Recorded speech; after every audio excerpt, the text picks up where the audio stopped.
The Pledge of Allegiance. I pledge allegiance to the flag of the United States of America and to the republic for which it stands, one nation under God, indivisible, with liberty and justice for all. All right, let's jump in. Item 2, approval of the minutes of the regular city council meeting from July 8th, 2025. I'd entertain a motion to approve the minutes. Second. Motion a second. All those in favor say aye. Aye. Any opposed? I should abstain. I Abstention. was not here, so I don't know if Very good. the minutes reflected the meeting. Motion carries. The minutes are approved. Item 3, adoption of the agenda. Are there any changes or corrections to the agenda? Seeing none, I'd entertain a motion to adopt the agenda. So moved. Motion a second. All those in favor say aye. Aye. Any opposed? We have an agenda. Item 4, consent agenda. I'd entertain a motion to adopt and approve the consent agenda. Motion a second. All those in favor say aye. Aye. Any opposed? Motion carries. The consent agenda is approved. Item 5, visitors and presentations. We have the quarterly finance department report. Ms. Kinsvater, when you're ready. Good evening, Mayor, members of the City Council.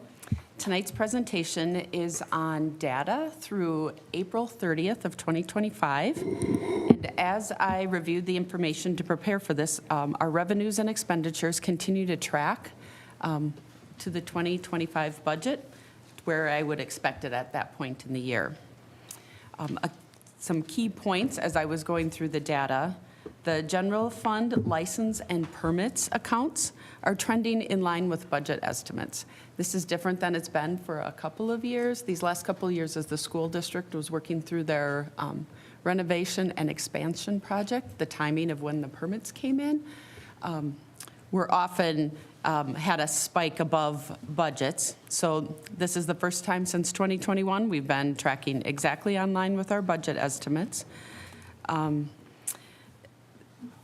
So as I look at this and have been talking with the building department, I anticipate the 2025 revenues will remain close to the budget this year. I'm not anticipating there to be any surplus like we've had in the last couple of years. The other thing that I noted in my review was the Xcel Energy franchise fee. We received that in 2025 is 5% less than what we received in 2024. We received a total of $346,661.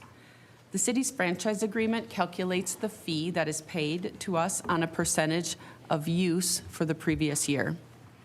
Though I don't know the explanation of the usage reduction, possible causes could be users seeking to lower their monthly bills and using less, or as we've seen in the news, there are many employers that are transitioning their employees back to in-person operations, either in a hybrid model or fully back. So having them away from their home, that could have been why our usage has dropped.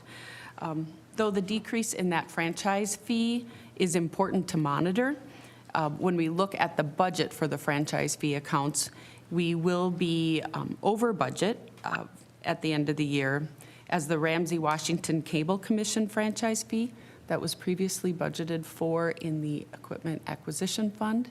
In 2025, we moved that to the general fund, and that the amount we received is higher than we estimated when we prepared the budget.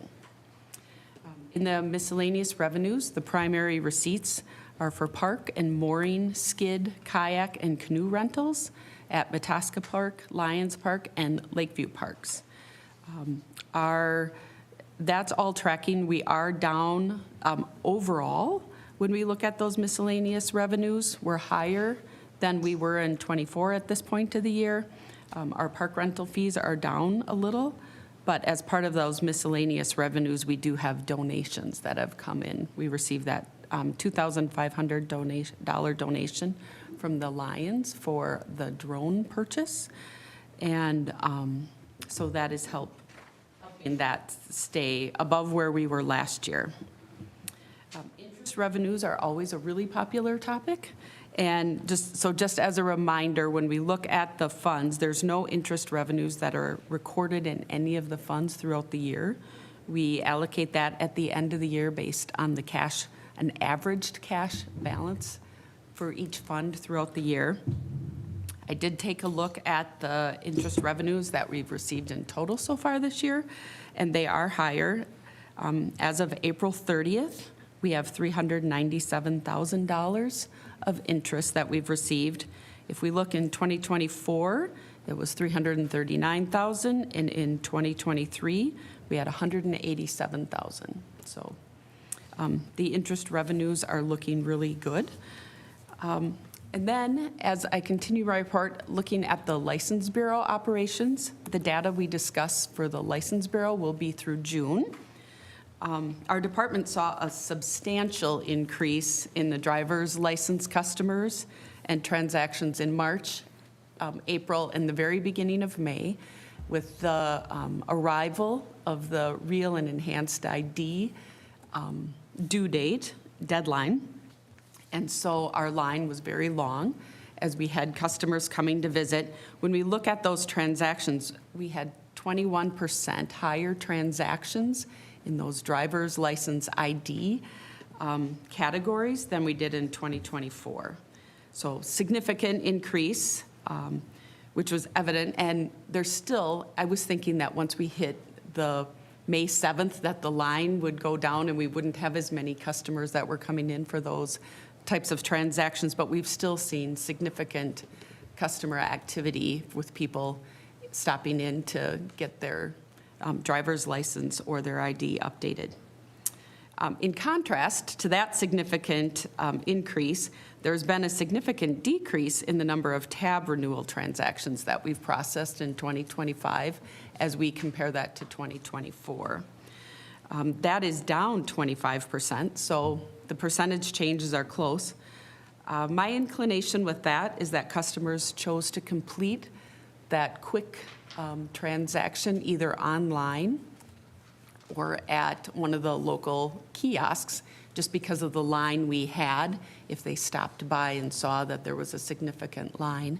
One thing our office does do is we have a tab-only line on the really busy times. So when we do have a long line, if customers come in, our staff will step out and pull the people who have those quicker transactions out of line, bring them up to the front, and help them at a separate register so that they can get in and out and don't have to wait through the line when the people are waiting for the driver's license transactions that are a little bit longer.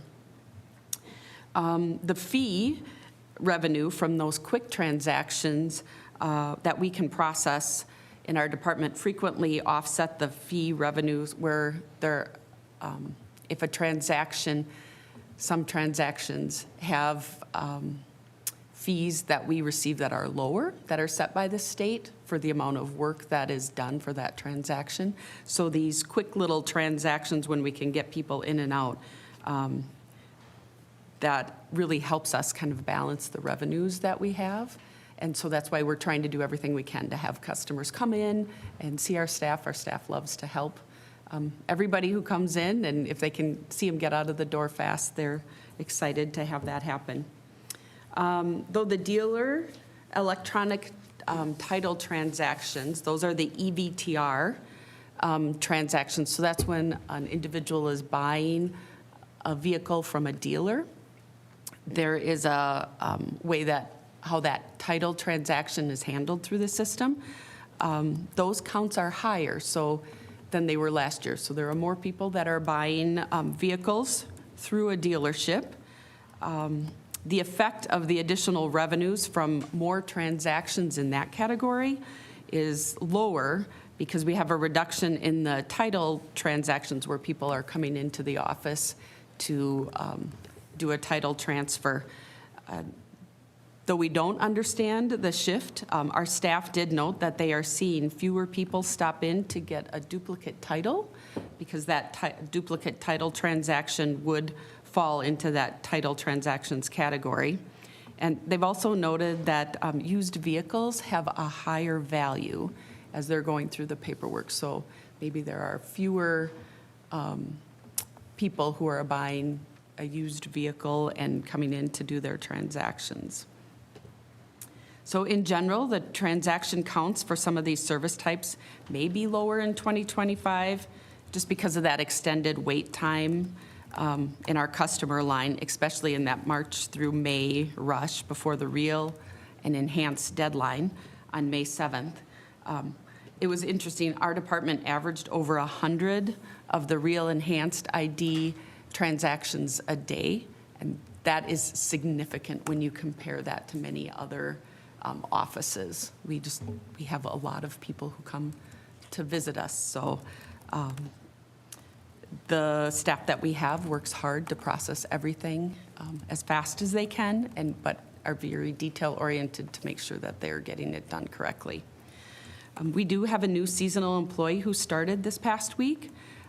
That is helping us be able to provide that tab renewal line, when that tab only that I was talking about. And so we have that service every day from open until close. And in that line, they can handle the vehicle tab renewals, duplicate titles, disability certificates, and DNR transactions. So we just want to get the word out to everybody. Tell your friends to come visit us versus going online or to a kiosk, because we'd like to help everybody in the office. So with that, I'll take any questions that you have. Thank you, Ms. Kinsvater. Council, do we have any questions? Councilmember Edberg. Thank you, Mr. Mayor. Ms. Kinsvater, thank you for the really detailed report. Thinking about our kind of competitive position as a service provider, particularly around license fees, that type of activity, we have historically had some advantages because of our proximity to the auto dealers on Highway 61, and we have cultivated those relationships. Maplewood closed their center. Are there others that are opening up or changing that might be future competition that we should be thinking about or planning for? Did I hear that Roseville is planning on opening a license bureau? Mr. Mayor, Councilmember Edberg, Roseville has a license bureau that has been open. Okay.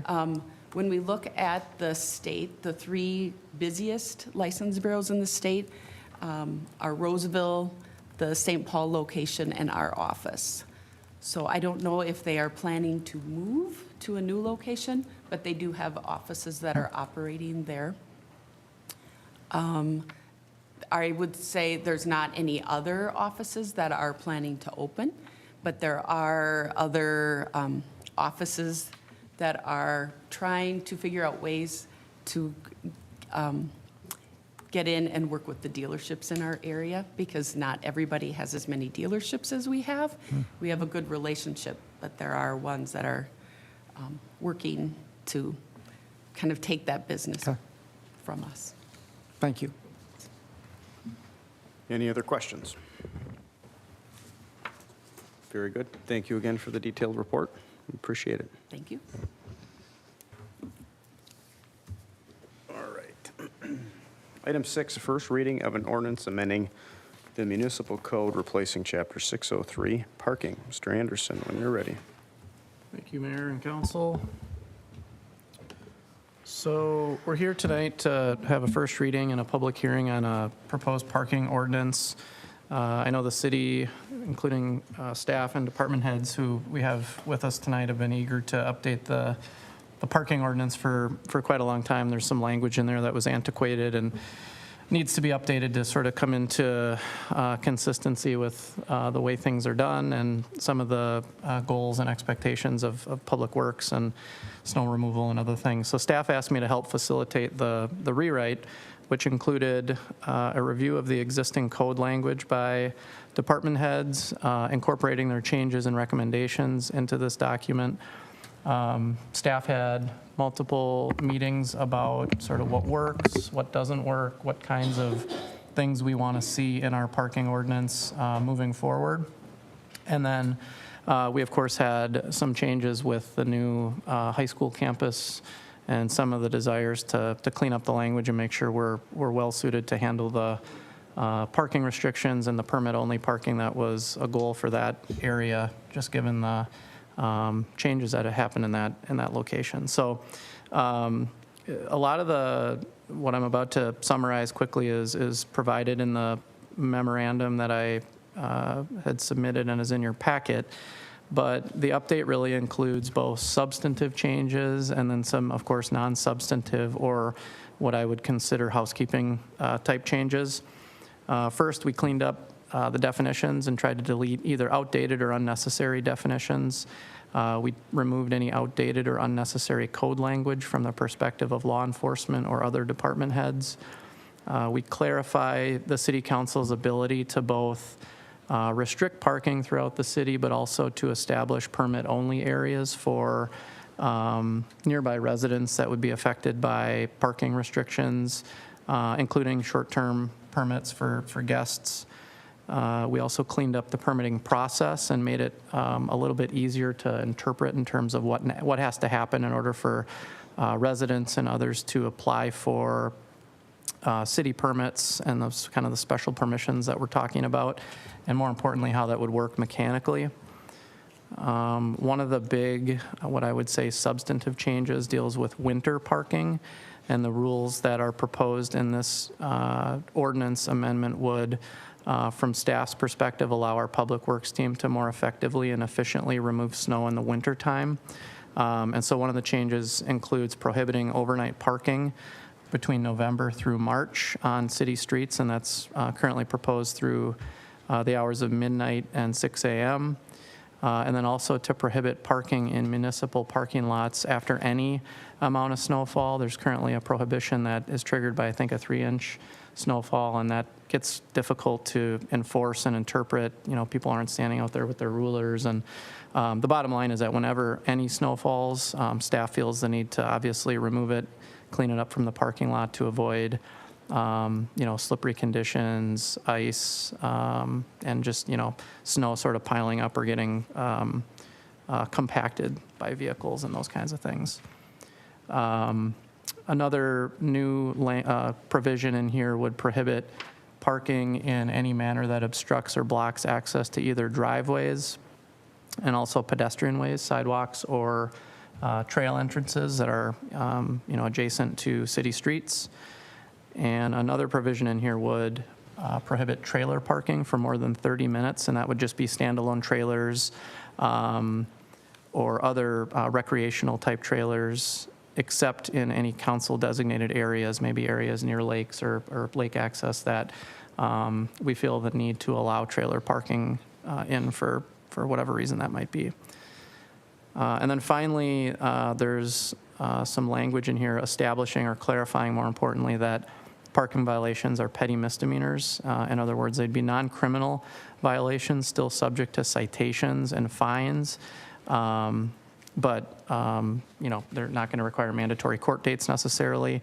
And of course, you still are subject to towing or removing of vehicles if there are violations, which, I understand staff and the chief might have some more information about our practices in doing that. I think it's occasionally used when necessary, but typically the city would ticket before towing unless there's some public safety component or need to do that from staff standpoint.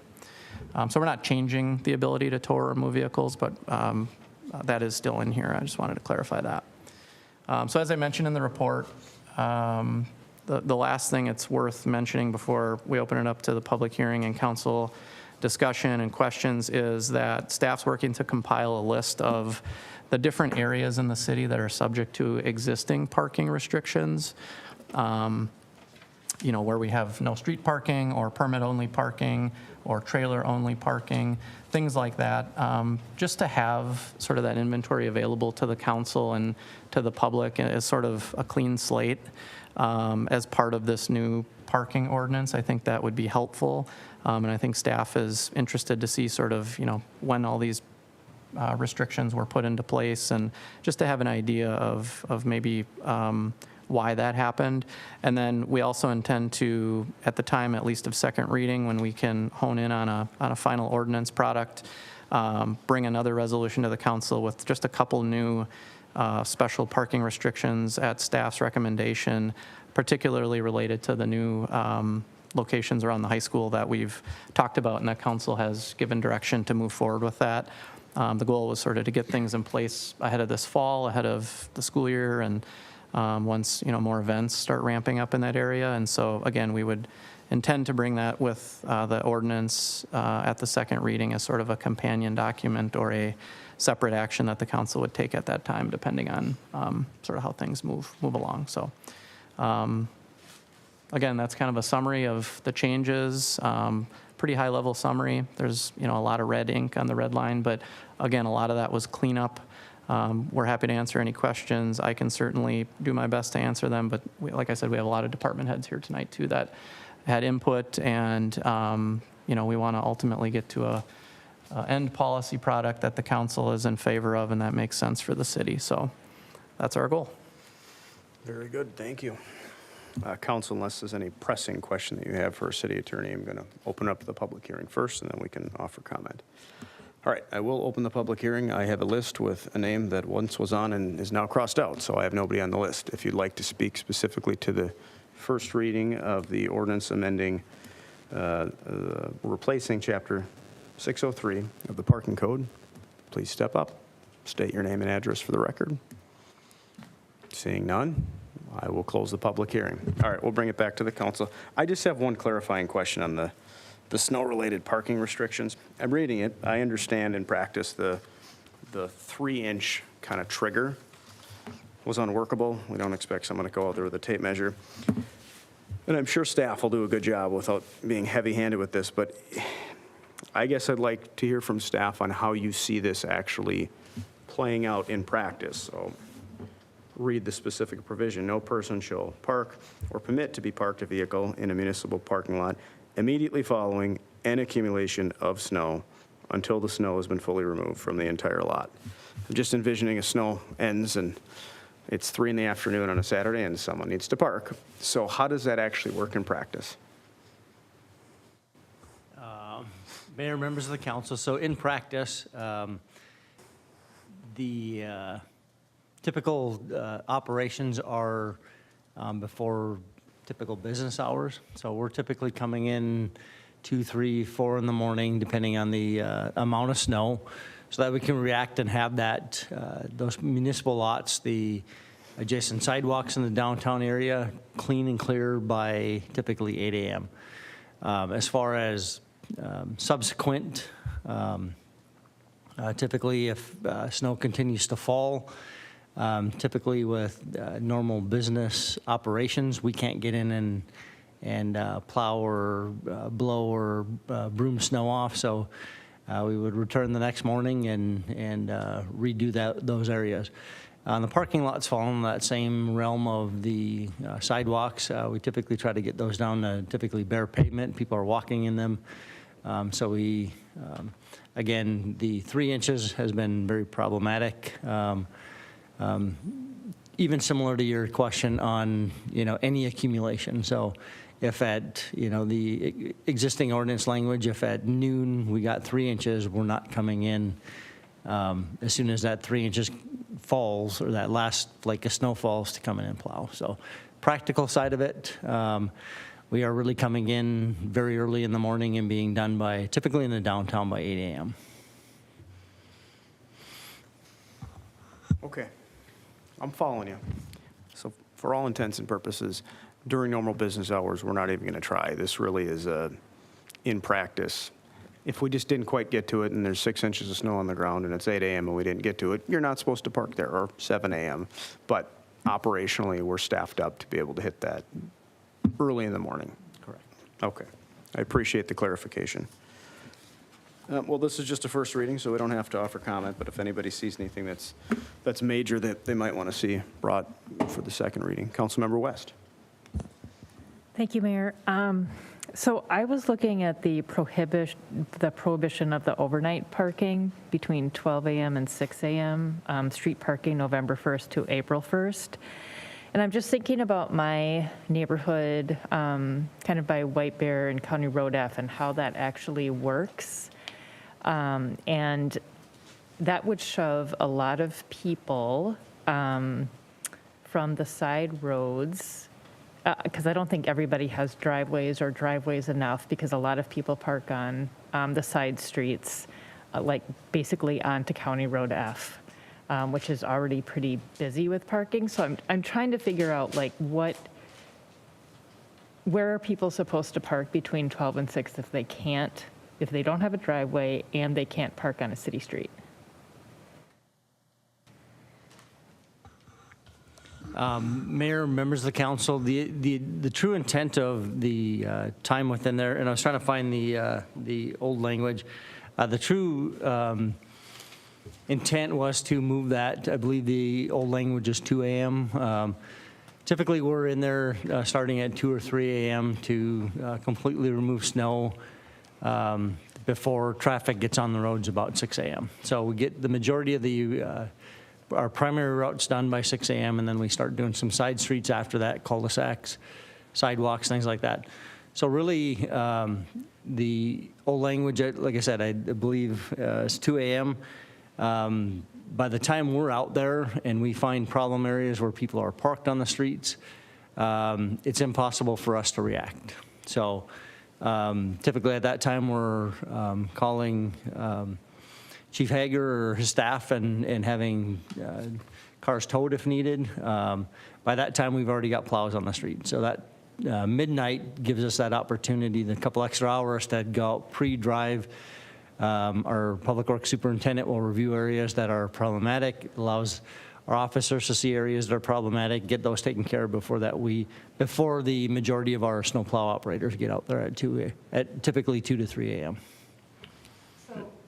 Can I just follow up? Go ahead. So, thank you for that explanation. I would encourage what the intention is to be actually in language instead of kind of like a broad, because if I didn't have a driveway, I'd be looking at this to figure out when and where I can park. And if I didn't know I could, if I knew that I would think that I couldn't park between 12 and 6 in the middle of the night, I'd have to be like, hey, neighbor that has a driveway, can I park in your, people won't know, I don't think, what to do unless there's more specific language.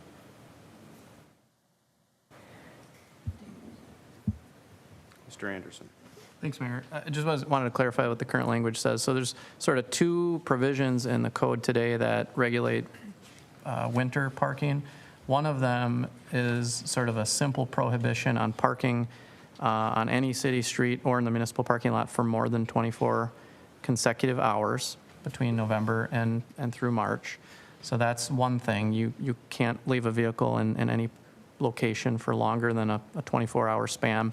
But then secondary, you also can't park on any city street if there's that 3-inch trigger again, that amount of snowfall happens. So it was the I think input from Paul and his team that it's created a lot of concerns and issues, especially with overnight parking. The 24-hour thing doesn't really help. 400 cars could go park somewhere at any point of the day on any city street at any point in the day. It could snow throughout the day, and they could theoretically leave their vehicles there, even if you get 2 inches of snow, because you're not at that 3-inch threshold. They could leave their vehicles on those streets and in those locations through the next morning into the next day. And that assumes that the city knows when they first parked there, and obviously that's tricky to enforce as well. And so having sort of the bright line 12 to 6 prohibition, at least from staff's perspective, would be very conducive to effective and efficient snow removal. Now, I understand that, and having worked through winter parking ordinances with different cities, obviously every neighborhood is different, every home and their parking situation is different. Some restrictions may not work perfectly for one city and may work for other cities, or may not work perfectly for one neighborhood and could work for 99% of the rest of the neighborhoods. But generally, it was the understanding of staff, or the goal of staff, to try to get something and recommend something that they knew could accommodate kind of the goals that we've been talking about. So, but that's a little summary of what currently is allowed and why the changes were, at least from my understanding, implemented or requested to be implemented. Councilmember Edberg. Thank you, Mayor. So I'm going to continue with Councilmember West's concerns, because I echo them. The proposed language, and I'm going to address specifically winter parking and trailer parking. I do not have an issue. We have discussed at this table a number of times the parking around North Campus and parking in the area near the lake with trailers during the summer, et cetera. We have some settled policy on that. So I don't know exactly to whom I should direct these 4 questions, but I'm going to ask them, and then I'll ask them all at once, and you can respond in any order you want. So my understanding is that staff generated the input that became the basis for the revision and the revised language. What public input was solicited in the drafting process or in the consideration of alternatives process? How did we inform our community and engage them to find out what are the impacts on you as individuals who have to live with the ordinances that we pass? That's question number 1. How did we engage? Number 2, what policy alternatives did we consider? What were the other things, and what data was used to assess what the significance and issues are, what rises to a level of action, et cetera? Number 3, now that we have a policy, what outreach has been done to the community to solicit response to the stated language? We had a public hearing. Nobody spoke. I've been a licensed driver in this community 50 years. I get that we have an issue that it's not ideal. Things happen. People park on the street, sometimes freak snowstorms, blah, blah, blah. It's an issue. So I'm not saying that we are wrong to try and update it, but I think government solicits and obtains the benefits of its citizenry when it communicates, engages, and interacts. And I don't see anything close to enough with this process that we are using. I will note, staff is using the exact same process that their predecessors used. I think we need to change our communications to community about changes in ordinance and the opportunities for hearings. So I'll stop with those. Where are we getting our input? Where is the community getting involved? Because my sense is we're going to act on August 28th, that's the proposal, for a new ordinance and a whole new system that will start 2 months, 64 days later, November 1.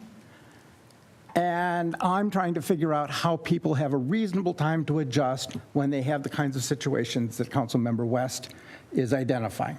Folks that you have homes with multiple drivers, multiple vehicles. They may or may not have all of the access to parking in their driveways. And so they're going to have to figure out something. In the area of trailer parking, those are people's livelihoods. And to have 60 days to figure out, okay, now what do I have to do? So I'm saying that those 2 issues, we are seeking enforcement and change too rapidly. I think we ought to hold off on the enforcement and the implementation of those for at least a year, educate, communicate, and engage, and then see what issues we have. But let me stop. Mayor, Councilmember Edberg, you may have to remind me of some of the questions that you've asked, so bear with me. But this, as you said, this is the first step in our typical process. If the City Council as a group wants a different process, then I need to be told that, and then we can implement that going forward. This is our typical process. We have had public hearings at first readings or second readings. Both have worked fine, but we are not required to have public hearings. It's a good practice that we have, so we automatically publish for a public hearing just because that's what we've always done. The process is entirely left up to the City Council and how you want to handle it. We've not solicited public feedback at this point. We're not required to. It's a good idea. We can hit pause and do that if you'd like to. This was brought back because of the resolutions that were previously passed for kind of Ward 2 parking, if you will, and then the school parking. So it's not a surprise that we're talking about the parking ordinance. We've taken several months to thoughtfully work on it and solicited feedback from administration, police, and Public Works. And the overnight parking is directly from work inefficiencies for the Public Works Department to clear our roads to keep them safe and passable and get snow out of the way before it refreezes, and then we have ice issues on our public streets. So that is the only reason why we are proposing to change the overnight parking during the winter months. There are many, many cities that do not allow parking overnight year-round even. We're not proposing that. Or they propose, or they have no parking during those winter months, 24 hours a day. We're not proposing that. We're proposing just a small amount of time. I don't have data to show you, that because, again, it was staff-driven, and sometimes ordinances are staff-driven for the discussion of city council to consider. It's ultimately the city council's decision. So if you'd like to see something different, we can propose that for the second reading. You can tell us to hit pause and do a full public engagement. I would like feedback on what you'd like to see for that, because you're not going to get one answer. You're not going to get everyone's not going to like one thing or another about any type of ordinance. So I'll maybe hit pause there and see if I answered all your questions, or if anyone else, other department heads, want to weigh in. Councilmember Edberg. You advanced the conversation. Thank you. So I think the council does need to take up a conversation about, even if we are not required to hold public hearings, even if we are not required to do certain things, the acceptance of our citizenry, of our decisions, rests on their trust in our judgment, ability, and our reasonableness. And I don't think our notification process is working. So I'm going to suggest that as a matter of process, that is, and Mayor, I'll take your direction on how we initiate that conversation. I don't think it's an immediate issue. It's been a growing concern of mine over some time, and so I think it's time for us to pierce that bubble, and let's get on that. I have great empathy for our public works staff. I would not want to be a snowplow driver in the city of White Bear Lake. We have homes where people park on the street for whatever reason, they're in violation, and it makes that process really difficult. I get it. But to gain compliance, we need to provide options and reasonable alternatives. And I don't think the winter parking or the trailer parking conversation meets that criteria. I do not object to the discussion about parking in the Ward 2, trailers around the lake, et cetera, or around North Campus. You're correct. We have had that conversation. There has been thoughtful consideration, discussion, et cetera. I'm fine with that. But these two are massive cultural changes, and I think we're trying to rush it too fast for this year. We've lived with it for 50 years. We can probably manage one more and do a better job of communication and implementation for 2026. So I've got a couple comments on that. First, if we want to engage the public, I don't care. I think more discussion is good. I defer to the council and how many people actually want that. I'm not troubled by the process at all with this. And it sounds like you're not necessarily either troubled by the process, but for a couple things that maybe are a little bit more broad reaching. As you said, the permitted restrictions around North Campus, we've had some discussions about that. Yep. The winter parking. I also think that nothing's irreversible, and I think the intent of this is good, and we have been doing it like this for 50 years, and it's been operationally difficult, and this is a chance to make improvement. And if it doesn't advance the operations of the city, we can always change it. But I think the notion of saying during the winter months for 6 hours, you can't park on the street, folks will figure it out. I'm also confident that our city staff, police, isn't going to be heavy-handed, because that's just not the White Bear way. We don't come in and pass a new ordinance and then say, all right, the next day everybody's getting a ticket. That's just not our community. So we try it. And I also am pretty confident that the 12 a.m. to 6 a.m., if we get a stretch of 50-degree weather and someone's parking on the street and it's not an active snowstorm, we're not going to be heavy-handed about writing tickets. But we do need to have it on the books, because when we do get those snowstorms and there are cars parked on the street, that's when we get those big horseshoes all over the city when you've got these massive snowstorms. That also doesn't serve the vehicle owner very well either, if you have 18 inches of snow and it just barricades the vehicle in either. So it actually is in the public's best interest at times for a large snowfall. So I think we try this. I'm not troubled by it. If you want to go back to the well and have greater conversations, I'm happy to do it. I don't think it's necessary. I also am not concerned. I shouldn't say I'm not concerned. Yes, there will always be a few people that this will disrupt, this will change their processes. That's how it goes. And we'll deal with those if we truly have issues. We have a community with residential homes that typically have driveways. I don't know of any that don't have any driveway or place that they can pull in. But we don't set broad policy for city operations based on those individual things, but it will inconvenience people. If you're used to parking on the street, yeah, you do have to move around. For a guy that has lived in my house for 13 years with a single lane driveway, I never park on the street, and it's a pain in the butt depending on whether my wife pulls in last or I do it. And I am constantly jockeying cars around, whether it's January or July. People will change because we have an operational need for the city to make sure that our streets are clear of cars so that we can make sure the city staff can plow the streets. And again, we try it. If we have issues, we come back and make tweaks to it. That's what we do as elected officials. So process, I'm fine with it. What's written before us, I think we'll manage through it.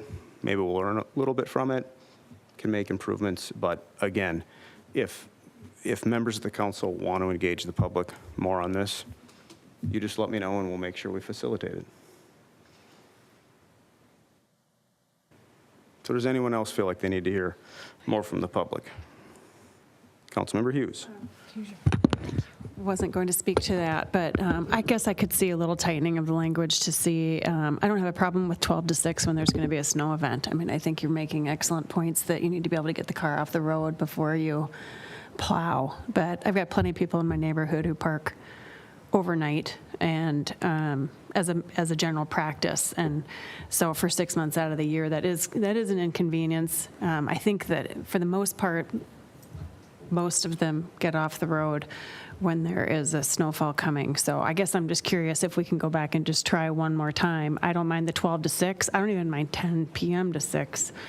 But if we could try to add some language on there that you think might be enforceable about impending snow, or, you know, even if the snow doesn't come, that's not 5 nights worth of it's dry and I can't park there.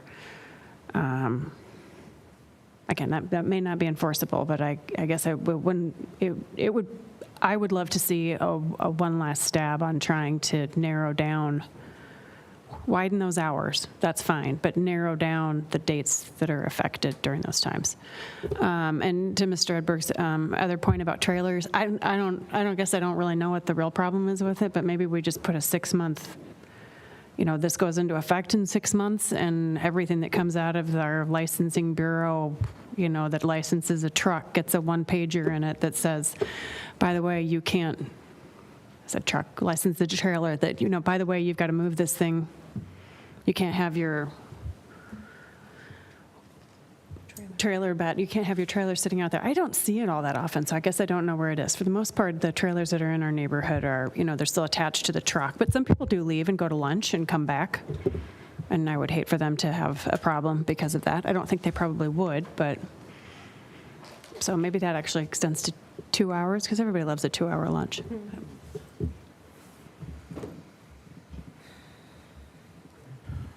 Any other thoughts? This is just a first reading. Hopefully folks maybe actually listen to this meeting, and if you have some concerns, we all have email addresses, and by all means, let us know. Otherwise, we're just going to continue to wait to see how and if the public responds, and this will be coming back before us for consideration.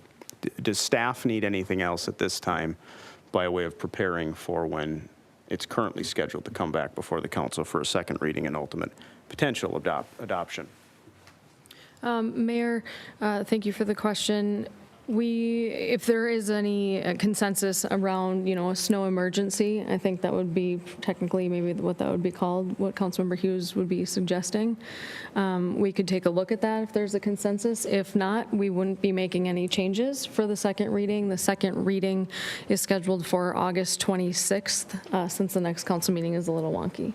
So I would be looking for feedback regarding, snow emergency. The Public Works Director would have to call a snow emergency, or I would, or whatever, but, so something around that if there's interest. Councilmember West.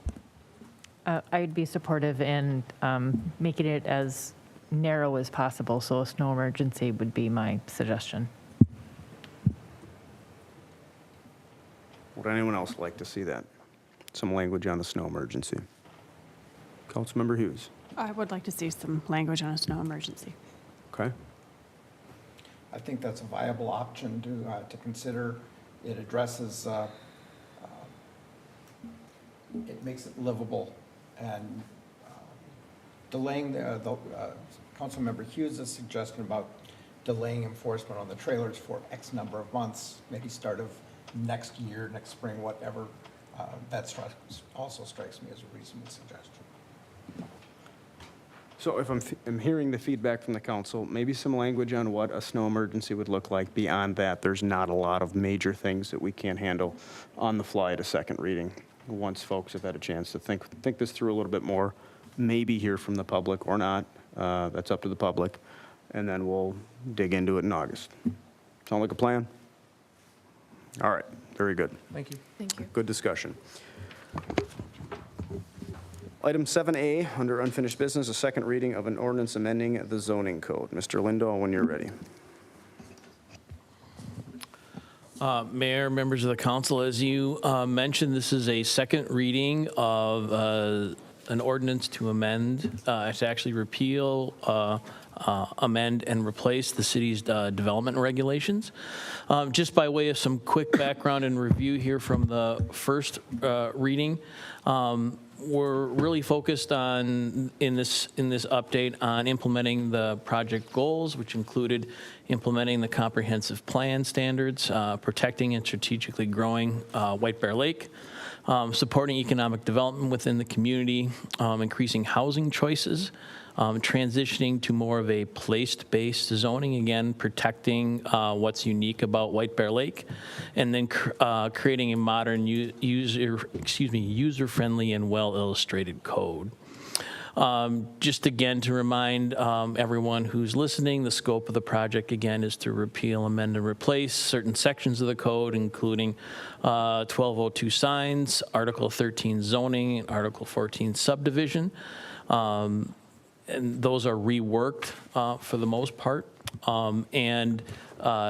Just a small note there are shoreline, floodplain, and wetland regulations that are currently embedded within the zoning code, and we're pulling those out into their own section and a new Article 15, natural resources protections. And then the most notable changes are within the Article 13 zoning, and we went into detail of these really 11 items in more detail during the first reading. Part of the new text that goes along with the zoning code is a new map that includes mixed-use zones, residential zones, and special purpose zones. Again, we went into a lot more detail about these during the first reading and the Planning Commission public hearing. We also covered the project phases, you may remember. This is, about 22-month-long project here was divided into 4 phases: discovery and direction. Initial draft of the code was really the biggest middle section of the code, public review, and then now we're in phase 4 here, adoption. The bullet points below highlight the meetings and public engagement that happened throughout those 4 stages. So really, the review process, again, that we're just highlighting here is that during that initial draft section, I just said this, or phase 2, the Community Advisory Committee had 8 meetings to review really roll up their sleeves, really review each section of the code, and provide comments back to staff, then to adjust the code as we were drafting it.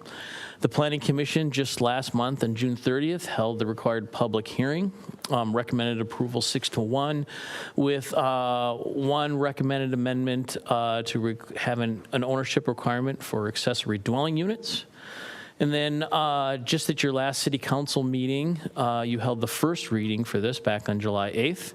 And during that, staff heard direction from the council to follow the lead of the Planning Commission and put an ownership requirement in for ADUs. Also, you directed staff to look at the time notification period for administrative adjustment and adjust that from just a general 10 days to 10 business days. And then we also talked about removing the administrative site plan review process. Text reflecting those proposed changes is included in your packet. So that brings us to the second reading at tonight's meeting. Again, just to highlight some slides you may remember seeing directed or related to the sections of the code where the council had conversation and made some directions to staff. The previous version of the slide you saw last time, that last bullet point said owner occupancy and then said not required. Again, in this point, we're crossing that out, and so that language now is included, that there is a requirement for either the principal use or the accessory unit.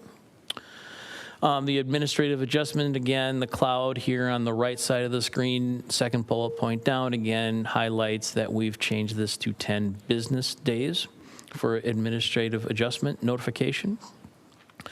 And then the procedure section as well, this slide used to contain further information below this that distinguished between a major site plan that would be reviewed by the Planning Commission and Council with an administrative site plan that just could be reviewed by staff. And now you'll note in that box the procedure is review by Planning Commission and City Council final decision on all site plans. There was significant discussion in the first meeting about short-term rentals and whether they're permitted or conditional uses in various zones and some of the licensing requirements that may go along with that. So while there was no consensus or direction to staff again has the slide here and is prepared to give feedback on that discussion. Again, there was conversation regarding electric vehicle charging requirements, and we can go into the recommended standards within the code here if the council wishes to discuss that also. So really the discussion items that staff took note of during the first reading were, again, that's accessory dwelling units and that ownership requirement, which has already been incorporated into the draft language included in your packet. The procedural changes, again, related to administrative adjustments and notification of business days and the administrative site plan being removed. And then other discussion that the council had but didn't have consensus direction on short-term rentals and EV charging. And then, of course, any other discussion items that the council should want to go over with staff here. And then I would just like to mention kind of one last time, the Planning Commission, I think, did a good job. The council did a good job of this during the first reading.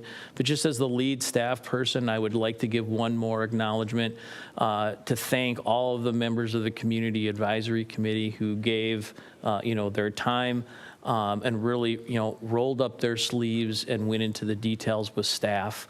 And those members include council members Edberg and Walsh, who are here tonight, planning commissioners Jim Barry and Ken Balzer, and then EDC member and County Road E Corridor Study member Jan Johnson, Sarah Marco Hansen of the White Bear Lake Historical Society, Chris Fry of the Environmental Advisory Board and also served in the Housing Task Force, Shannon Hennefeld Lee from the Performing Arts Center and also served on the Arts, Cultural, and Education Study area for that, the Arts District area of town. Mike Greenbaum from New Tracks, who helped us and brought transportation expertise to the conversation, and then Nora Slavic, who represented interests of the Century College area of town. And then also the community development staff who spent a lot of time working with our consultant and all the members of this advisory committee, and really coming up with what we feel is a really great document, and significantly moves forward the planning and zoning process in White Bear Lake. So with that, staff has 2 recommended actions for the council after conducting the first reading. Motion to adopt an ordinance to repeal, amend, and replace the development regulations for the city. And then after adoption of the ordinance, motion to adopt a resolution approving publication of the ordinance by title and summary. And with that, staff would stand for questions. Very good. Thank you, Mr. Lindahl. I'll echo the thank yous that you mentioned for many, many people from various parts of the community, business and residents, council members. I also want to thank you, Mr. Lindahl, who worked very hard on this. I know this is a huge project, and you had help with your department, but you were leading the effort, so thank you. I think we arrived at a product that we're pretty close. We're going to fine-tune a couple of things, but thank you again for all your efforts. All right, so with that, if there are any clarifying questions, we can ask them at some point, and we can do it now, or you can ask questions. I think we've got a couple that Mr. Lindahl noted, the EV charging, short-term rentals. If there are any other specific items that members of the council want to address, just so we have some order to this, I think we should generate that list, take them one at a time. I had those 2 noted as well, short-term rentals, EV charging, bike racks came up at one point. I didn't have that specifically on my list. Are there any others right now that we just want to throw out to compile a list? Councilmember Edberg. Thank you, Mr. Mayor. So just yesterday, I received a communication from a business owner in town who owns a cannabis manufacturing facility. It's not retail, it's not public use, it's manufacturing. I didn't understand all of his concerns. I forwarded it to Mr. Lindahl. I don't know if you've had time to understand it. That, to the best of my knowledge, that he has an existing location that is eligible and licensed under his current site, but puts him at a disadvantage because another part of the regulation prohibits him from doing some manufacturing on that site, and that puts him at a competitive. So I'll flag that. I don't know that we need to do anything because I didn't understand it. He's not my constituent. So I don't know what to do with that, but I want to flag it and say, this popped up and it's worthy of mentioning, and if we can come back and deal with it later, fine, as an amendment to the amended code or something, or at least a discussion about whether we might amend the amended code. I don't know, but I just flag that. Sure. And we can add it to the list. I don't know anything about it, and I don't have any concerns. I think we thoughtfully went through that. Admittedly, as a council, we focused on retail, and there are lots of other points within that stream of commerce outside of retail. I'll put it on my list, and we can circle back. Thank you. If needed. Councilmember Walsh. Well, thank you, Mr. Mayor. I have some comments on building height. I don't know that we need to make I don't know that it's a discussion point for everybody else, but I haven't been involved in that discussion. I missed a work session and a meeting twice where that was discussed, so I have some comments on that. I don't think it qualifies for topic. Okay. Unless others want to talk. All right. Short-term rentals, EV charging, cannabis, manufacturing, building height. Anything else anyone would like to add? All right. Let's jump into short-term rentals because I think that's a big one. I'll tee it up as best I can. I thought we had a good discussion. I don't think anybody had a great solution except to say that we do need to, as best we can, get this right, that there was some legitimate concerns about what unintended consequences could be, given that we are a lake community with desirable real estate along the lake, and it's ripe for Airbnbs and VRBOs. So we had, Mr. Lindahl, you can give a little more color, but we were talking about, is it a permitted use versus a conditional use? What are some of the tools and instruments that we have as a council or as staff to regulate that or police bad behavior? So maybe, I think, a primer for all of us, kind of where we stand right now, where we could go, help steer us a little bit. Yeah, thank you, Mayor, members of the council. So I guess I would start off with just two kind of context statements. First of all, short-term rentals are, relatively speaking, a new use, so our current code doesn't address them, okay? So part of the modernization standpoint or project goal that we had was to include new things that have popped up in the economy that didn't exist before. And so that's really the emphasis, the reason that we addressed or brought in or recommending bringing in short-term rentals as a new use. The second thing is we don't have any data related to short-term rentals to share with you about their presence within the community. And I think part of that, a big part of that, reflects the fact that they don't seem to be an issue in White Bear Lake currently. We do not, I can't point to any complaints specifically related to a short-term rental use within the community. And so just with that context, we presented or are recommending a series of standards for short-term rentals.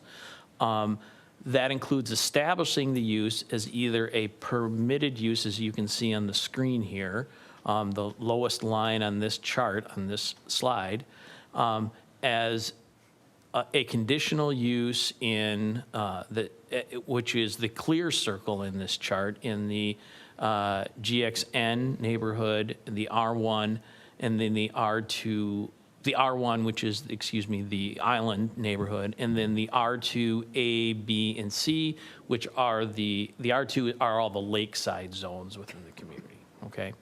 And then in the balance of the mixed use zones, the MX, GX zones that you see there in the left side of the chart, you'll see that there's either a solid bubble, which indicates it's a permitted use, or a bubble that has, the top half of it full, which indicates it's a permitted use on upper floors, not lower floors.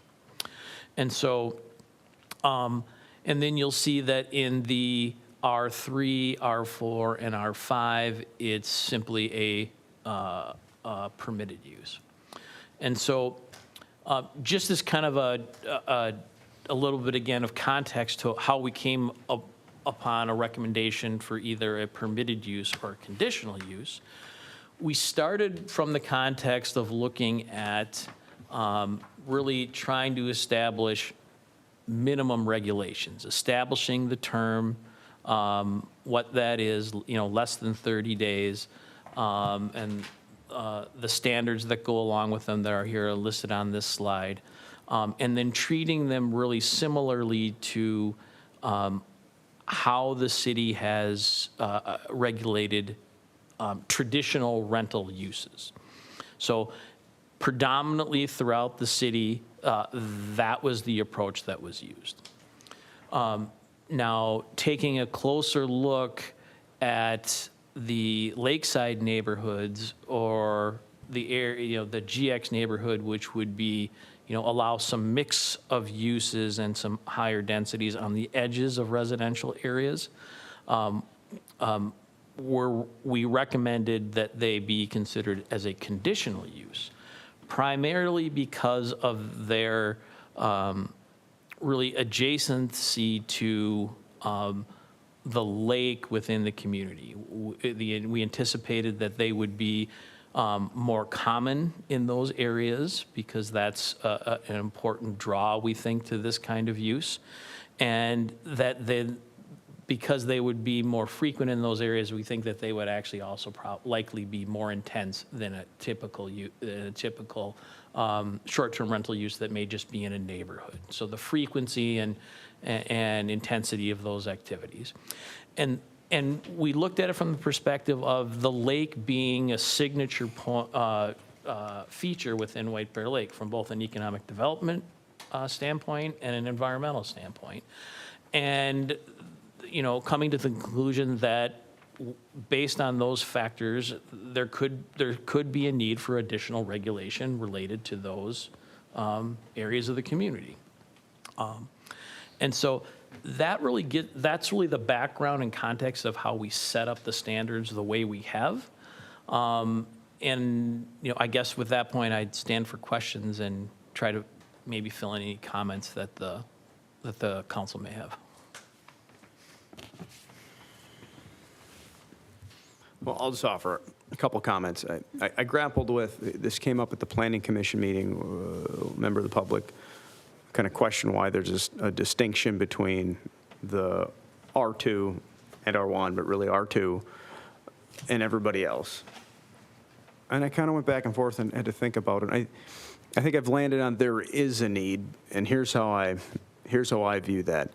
There is the possibility, or maybe even the current reality, we just don't know fully about it, that there are inroads being made by investors to lakefront property because there is an opportunity to make some significant money renting out your lakefront property a week at a time during the prime season months for a lot of money each week. And as a community, do we think that's something we don't want to encourage? We want to regulate. We want to make sure we don't turn into, I said at the last meeting, Gull Lake or Cross Lake, where that is ripe with VRBOs and Airbnbs.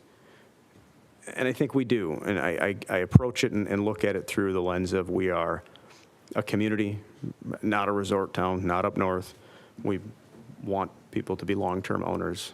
There's a certain level of pride of ownership and maintenance and connection to the community that we historically have had and I think want to maintain. So I guess I'm ultimately okay with that distinction for that reason, for fear of lake properties turning into an investment opportunity and vehicle, which only drives the price of already expensive lake properties for folks that maybe want to live there, raise a family, all those good things. And I don't think we have that risk for just any other single-family home in White Bear. There could be some, because I think there's probably opportunities for people that want to just be in the downtown area. But from a public policy standpoint, I don't think we have that same concern. And therefore, I am okay with having that distinction. What it looks like, I'm open to further conversation from the council. I will say this, because we don't know, whatever we pass tonight, it's to a certain degree going to be somewhat of an experiment. We pass it, we wait and see, are there problems, how do we react? And when it comes to land use issues and sometimes being stuck in being grandfathered in and having problems with that, I would err on the side of caution and say, let's walk before we run. And err on the side of wanting to regulate this more, and then we can always let a little steam out of the pot and deregulate if we don't think there's going to be as much of an issue. But I think the overarching concern for how this can fundamentally change a community, particularly the lakeshore properties, we need to treat it carefully. So, any other? Councilmember West. Yeah, I still have questions about what this can look like, and I'm wondering if you can talk a little bit about conditional use permits, what kind of permanence they have, legal permanence they have, and what, if anything, we can do as far as making licensing stricter or not to kind of manage sort of, the concerns that we have about this happening. Mayor, members of the council, I'll start off by kind of talking about the licensing requirement. I'm glad that you brought that up because I don't feel like I highlighted that enough kind of in my context remarks. So what staff does anticipate and is noted on the slide here, kind of in that last bullet point, is should the council choose to adopt these standards, the next step would be to establish a licensing process. We would look, kind of as to start with a model with our current rental licensing process, and then, do some research with other communities and what's been working for them and other issues that may arise through their licensing process, and then bring that information back to the council for a public hearing and review and then consideration before the council. I'll defer to the city attorney maybe to give you a little bit more context about the conditional use permit process and its relationship related to entitlement of a permitted use and that kind of thing, if I understand your question correctly. Yeah, so, well, I mean, it would be interesting to me, and I'm not sure necessary, to require both a conditional use permit and a license. Keep in mind, conditional use permits, that's a zoning tool. You have to go through the planning commission, the public hearing, and the council in order to get a conditional use permit. But when the council is reviewing and potentially approving that type of permit, it's a quasi-judicial review, which means if you apply the standards in your code and the property owner shows that they meet those standards, you can't really say no.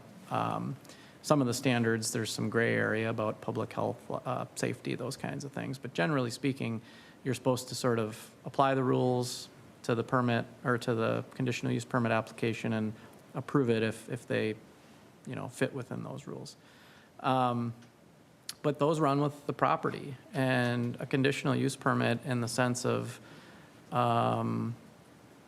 short-term rentals doesn't, to me, make a lot of sense, because maybe the owner of a property today wants to do that, but you record a conditional use permit when they sell that single-family home, the predecessor then, or excuse me, the person who purchases the property will have the right to continue doing that, but they might have no interest in that. And so, to me, if the council is interested in allowing short-term rentals, I think the way to do it would be, to Jason's point of sort of modernizing the code, you add a definition of what that is to your city code, which we're proposing to do.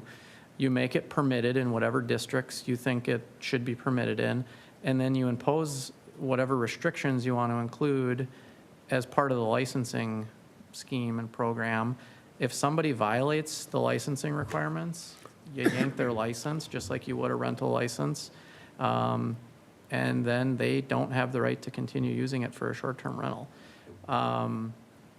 I understand sort of the difference between certain neighborhoods and wanting to be protective around the lake, but I think you can achieve that protection through licensing just as well as you can through a conditional use permit. And to require both seems a little, redundant, or it's almost like you're layering approvals or permits onto a use that might not necessarily require it. And then keep in mind, with zoning things like CUPs, you get the whole grandfathering issue. You can always change licensing and rules around licensing, because that's more of a police power, a public health, safety, welfare power that the city has. That's not in your zoning code. When it comes to zoning, you have less ability to change the rules on people and say, well, now you need a CUP, now you don't. Now we have additional requirements or conditions for a CUP, but if they were able to get in under the, deadline, they don't have to comply with those things. And so, I don't think what's proposed here is wrong. I think it just could be redundant and may not be necessary to accomplish the city's goals. The good news, and I promise everyone this is really good news, we're not having this discussion because we have people in here pissed off about short-term rentals and, slamming their hands on I've seen that happen, and it's not fun. We're having this discussion proactively, which is really good. So, if we can get it right the first time, great. But if not, to the mayor's point, we can always make changes and tweaks and come back and do things. But I guess that's my my thoughts on this, the whole CUP versus licensing. I think licensing is important. I'll leave it at that. All right, so let me unpack that a little bit, because I think that's helpful, helps clarify it in my mind. What I want to do is have as much operational flexibility for staff and as a city to pivot if things get out of hand. And as I'm hearing this, it sounds like unless we're prepared to say we're going to outright prohibit it through the zoning code, we just simply don't address it. We adopt a licensing structure to put whatever restrictions on it we'd like. And that can be a very fluid thing. And therefore, it's never going to run with the land. Because as you're talking that through, I'm thinking a CUP, all right, so someone, for whatever reason, decides they live on the lake, they get a CUP. That incentivizes investors to come in. You already have it. You can take it over by right, versus a permit is, well, ownership changes, you need to reapply. And as long as we can twist the dial in either direction for our licensing structure, which is very fluid, that's how we control it. And I think that gives us the ability to address any concerns as we wait and see whether or not there is a thing here to be concerned about. I know there's a potential, and I have received emails for people that are concerned, and there are people that live on the lake that don't want it to turn into a stretch of hotels, short-term hotels, which I can understand, because these are their homes. These are where they raise their children. This is where they cut their own grass. That's our community. So I'm leaning towards that. And then we very quickly and in short order get to work on what that licensing structure looks like. Perhaps it's a work session, but we really get some more research on what does that look like to fulfill this policy intent of let's walk before we run. And we can put anything we want. We can define short-term rental as 30 days, 2 weeks. I mean, we have that flexibility to decide what we want to do. Generally, yes. I'd point out that there is litigation ongoing right now. There are two cities, Apple Valley and Bloomington, both are being sued for prohibiting short-term rentals, and that's rentals of a period of less than 30 days. I don't necessarily agree with that lawsuit, but I guess I say that to just point out that these are under a microscope right now, and there'll be some answers that we learn over the course of the next few months or years about these prohibitions. But generally speaking, I mean, if the city wants to prohibit short-term rentals, I take the position that it can. I also take the position that technically, because they're not listed as a permitted use right now, they're not permitted in the city, although they're unregulated. And the reason that's an important distinction to make is because if we were to implement rules right now prohibiting them, I wouldn't want someone to say, well, I've been doing this and I'm grandfathered in and it's a legal non-conforming use. Well, I would say that's not true, because it's not defined in the code. It's not allowed anywhere. And by default, if it's not expressly permitted, it is a prohibited use from a zoning perspective. And this is not a single family use. This is different from someone who wants to live in the home with their family or as a single family use, or someone who wants to rent their home to somebody who wants to do the same thing, or a family who wants to do the same thing. From a land use and a zoning perspective, short-term rentals has a different impact on the neighbors, the community. And that's why I think it's important to point that out, just from a overarching what our code says today and what it doesn't say today. It's important to draw that line in the sand. But generally speaking, Mayor, yes, I mean, I think there are ways to define that. There are cities who prohibit it outright. There are cities who limit it. There are cities that say you have to do it for at least 5 days because they don't want the weekend warriors or the bachelor parties or, those kinds of things coming in for 2 nights and being disruptive and then taking off. But, I want to say that the best way to do it would be to package something together for the council in terms of a zoning and a licensing ordinance at the same time, just so there's not some weird overlap. You say they're permitted, and then later we get licensing in place, and we're kind of pulling the sheet out from underneath people or changing the rules. Not to say that doesn't work or we can't do it. I just think it sort of is messier and maybe sends kind of a confusing message to those who want to do this. Just kind of thinking through this now in what I'm hearing, that's one thought. Whether the council has an interest in taking out everything with respect to short-term rentals just for now, and then bringing back kind of a more complete package as an ordinance amending both the zoning code and the licensing provisions. Maybe that's the way to do it. I realize that's kind of a pivot from where we're all at going into the evening, but you know, I want to preserve our ability to enforce this stuff, and that might be the best, now that I think about it, one of the best ways to move forward and not, you know, ignore the fact that we're trying to update our comprehensive zoning code tonight, right? So. Councilmember Edberg. This has been a fine conversation, Mayor, City Attorney. I appreciate both of your comments. Let me regurgitate that back to make sure I've captured it, because I've tried to spend a lot of time thinking about this. I've had, not a lot, but a couple of citizens who have had modestly long conversations on this topic. So if I'm interpreting the conversation correctly, we would not address as conditional use. I came into this meeting saying I think we ought to have higher levels of regulation, and that would be a conditional use. But listening to this discussion, I'm hearing, no, we might not want to use a conditional use because that goes with the land and is permanent. We may want to go with a licensing approach only. And to achieve that, we would strip the short-term rental conditional use language out of the code and make one comprehensive change, because right now it's not a permitted use. It's not I believe it's because it's unregulated, and so the new regulations would accomplish that, and our job then would focus on crafting regulations in the licensing code to address whatever end results that we think we agree that we want. Am I capturing that correctly? Generally, yes. I don't know if this is what you intended to say, but I mean, I would say don't just take out the CUP. I would say take out all references to short-term rentals from this zoning amendment, yep, so that there's no suggestion, indication, or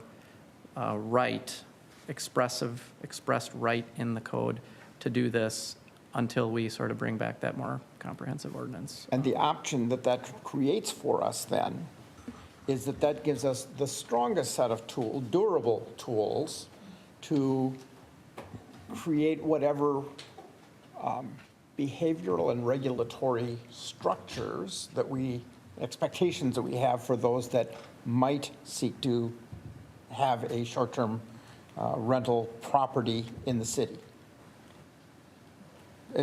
It's the most powerful approach. So let's just pause there for a second and clarify. If we scrape out all mention of short-term rentals within the new zoning code that we would like to adopt tonight, we scrape it out, is the legal position, is the legal status of short-term rentals then just as it was as if we hadn't passed the new zoning ordinance? It is still unregulated, so we have no issues of conferring special rights, and then we can take up a licensing structure with that. So I want to get the nomenclature right with permitted use versus licensing. So how do those interact? We have a license, but do we even need to address that within the zoning code? I would say yes, because eventually we'll want to specifically say in the zoning code, this is what short-term rentals are, and they are either permitted or not permitted. And the reason for that goes back to my original point of, if you just leave it alone, it's sort of in this middle area or unknown area of, well, we don't say anything about it, so is it permitted? Is it okay for people to do this? And by sort of planting our flag in the ground at some point and defining it in the zoning code and saying it's permitted, subject to licensing in a different chapter of your code, you're then saying effectively, yes, you can do this, it's subject to licensing, but if you weren't doing this before, we didn't ever tell you you could do it. And it kind of, again, draws that line in the sand, or creates an expectation that it's not that we told you you could do it, or you had the right to do it. It's just you were doing it and we didn't have anything addressing it. Because again, I think if we don't say anything in our zoning code, there's always an ability for us to say, not only in the short-term rental case, but with any use that isn't expressly defined or mentioned in the code, we always want to be able to say, well, if it's not in there, it's not permitted. That's always a nice fallback to have from a planning perspective. I hope that makes sense, but It does, yeah. it's hard to articulate. No, that's helpful. I mean, I just want to make sure procedurally we're getting this right. I don't want to unnecessarily rush it because whether it takes a couple extra weeks or another month, who cares? But I would like to move this forward tonight if we have a way to do it, and it sounds like we do, if that's the desire of the council, is to take this up. So as we're thinking this through before we have any further discussion or vote whether we want to do this, the current proposal, how long do we think it would take to get a proposed license structure before the council to adopt? Mayor, members of the council, I guess to answer your question first, I would say, the end of the year, at the outset, 90 days maybe on the inside track to come up with research licensing standards and have a new package for you with both land use, similar standards that we have here, but then more specific licensing standards. And then I guess what I would just say is I certainly understand the kind of direction it seems like we're going here right now. And I was just going to offer as a context that the council may be more familiar with. This would be really more analogous to how the city addressed tobacco shops when we didn't define that use and we came through with standards for those related to land use and licensing. And cannabis, quite honestly, when we looked at that as a specific use that we didn't have before because it didn't exist. And we brought forward to you a land use package and a licensing package at the same time. So I would just say it would operate almost identical to that process, coming through Planning Commission initially for land use and then to the council for both land use and licensing. Councilmember Walsh. I'm a little confused. What's in front of us now? There's a bullet point list of what look like conditions, regulations, suggestions for short-term rentals. Is that in this that's in front of us now? And then the last one says short-term rental license required.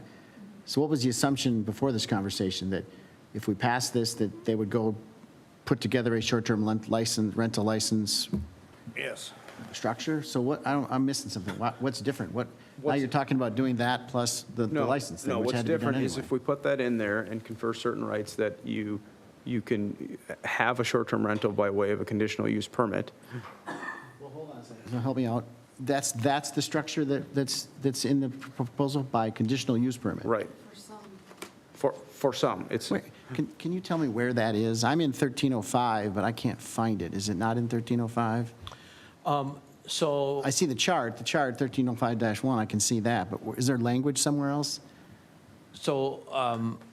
Mayor, members of the council, so the chart you see, 1305-1, is really an excerpt or just a small portion of the overall land use, permitted uses table, okay? And Yeah. so on that list, there are numerous uses. Yeah, I've got it in but- front of me, Yeah, yeah, and then we just carved out Right. lodging and then short-term rentals under Where's that. the language? So the language is then in the supplemental regulations that are part of 1305 or Chapter 5 within Article 13. And you notice on the far side of the chart that's up in front of you where it says use-specific regulations 1305.040.7. Oh, okay. And Oh, then and there's a link. those uses, so this table is designed for a user to be able to use that as a hot link that takes them to that section of the ordinance, or any user to just know they can refer to that section. Okay, So- thank you. Yeah, I and- just did. And the standards that are, basically bullet pointed and shortened are listed Thank more, you. in more detail in that 1305.040.7. But the assumption is this is a conditional use. That's how we came in here today. for a few different zones, only for a few different zones. Majority of those zones would be on the lakeside property. The council's been saying tonight that perhaps that isn't the best idea, and perhaps it would be best to pull out this completely from this draft, take a breath, revisit this, and bring back short-term rental zoning and a licensing structure at the same time in the near future. And just, maybe just as one more point of clarification, if I can paraphrase what I think the main point from the city attorney was, and I'll let him correct me if I get this wrong, is his suggestion is that the most effective regulating tool for short-term rentals is really the licensing Yeah, I understand that. component. Yeah. Because we're really looking at addressing concerns that are more related to the operation of these uses. We'll still need to define from the council's perspective what zones you want to allow this within and whether they're a permitted or conditional use. But we would focus on the primary regulatory tool would really be that licensing component and addressing those potential operational concerns. And I completely understand that from a staff's perspective. That makes a lot of sense to me. All right, let's just keep going down the rabbit hole because I got a clarifying question on the permitted use. Can we have a bifurcated permitted use, meaning there's not two different, we don't stratify it with different zoning, but you have a permitted use for a certain permit for R1, R2, and a different permit for R3, R4, R5. Can we do that? Permitted is in, so permitted use just means of right, if I own property, I can use my property for that specific use. That's what the idea of a permitted use is. Right. And Subject to a license, though. in this case, Yeah. yep. So let me rephrase it differently. You can have a different license criteria and structure based on different areas in your zoning code. I think you can. I mean, generally, if you can come up with provisions in your licensing that aren't, arbitrary, capricious, problematic, and you have some rational basis and public health, safety, welfare concern and rationale for it, then I think you can do it. So, if you see for example, if you want any lakeside or the certain districts that are maybe closer to or on the lake to be subject to different licensing conditions, and you can articulate why that is, then I think that's fair game. You can certainly do that. I still think if we do it this way, so the goal then would be we'd adopt a whole new zoning code still tonight, but from the short-term rental perspective, the status quo would not change. We're not going to be, if we move ahead in the way we're talking about now, it would be the same tomorrow or when this gets published as it is now, which I think is fine, and it would give staff the ability to sort of walk through what I think is a pretty important sub-part or set of provisions in your code here, that it would allow the council to sort of think about this, not necessarily in the context of the entire zoning code, which is a lot, but rather you can focus on it. It's going to require another public hearing. I would highly encourage the city to run the public hearing, run both licensing and zoning together, just out of an abundance of caution, and why not? I mean, I think we get more feedback, and that would be helpful for everybody. If we're already having a public hearing for the zoning piece, why not bring the licensing in too? And, then it would really allow, I think, everybody to sort of sharpen your pencils and decide what you want to allow, what you don't want to allow, and do it in a more, appropriate way, I guess. I don't know. Because again, I don't want to say this was just thrown into the zoning code as part of a huge change, but this zoning code is a lot to bite off and chew for the council, and that's an understatement.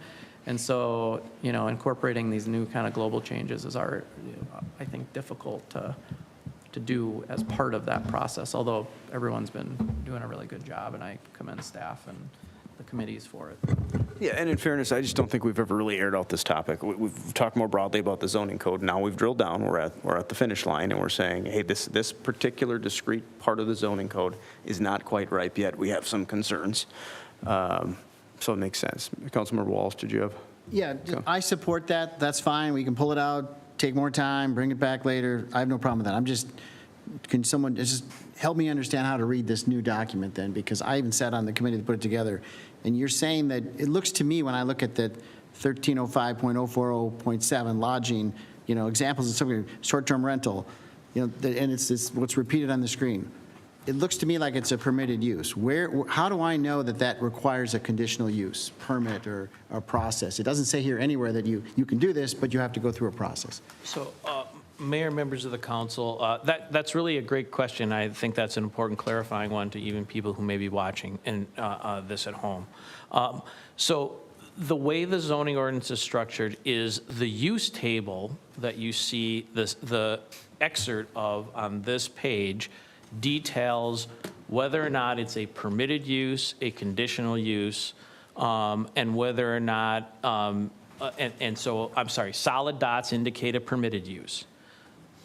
Open dots indicate a conditional use.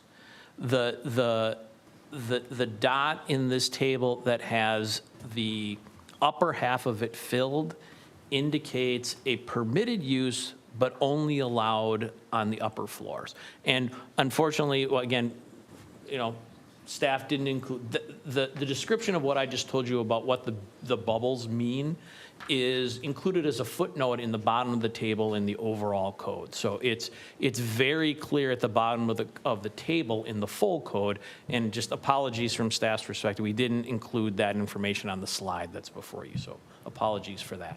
But if it's a solid dot, there's several solid dots for different zones, it's permitted use.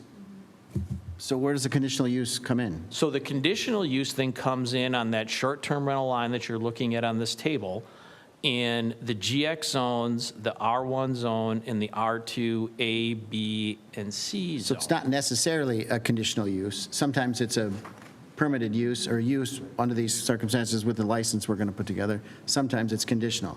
Okay, so I'm just trying to understand, why are we? Good question. It's not, I hope that's clarifying. it's not a conditional use for many of these zones. It's just permitted, it's allowed. Follow the regulations. But having said all that, thank you for helping me understand how to read this document, because we're going to be living in it for years. But if we're going to pull this out, I fully support that. That's fine. We can take more time on it. So I think what we're talking about is, we call for it and we can have more discussion. I'd entertain a motion to amend the proposal before us to remove any mention of short-term rentals such that it maintains the status quo as an unregulated portion of the zoning code as it has prior to tonight. So moved. All right, any further discussion on that? Councilmember Edberg. Thank you, Mr. Mayor. I'd like to probe and make sure I understand distinctions around our ability to prohibit in one or all or some zones, and understand the impact, if any, of existing short-term rental operators and the concept of grandfathering. Mr. City Attorney, if I understood you correctly, your counsel to us is it's possible, if we desired, we have the option to prohibit. There is current cases being adjudicated that may affect that decision, but at least for now, if we wanted to, and I'm not saying I want to go there, but I want to know the kind of the breadth of the tools that we have. We could prohibit short-term rentals entirely when we redo the zoning and licensing categories. Is that correct? As of today, yes, there is an ability to do that. But like I said, it's kind of a changing landscape, and we're sort of keeping our eye on things, but you could certainly do that if that was the council's desire. Okay, thank you. Yeah. Tool in the toolkit.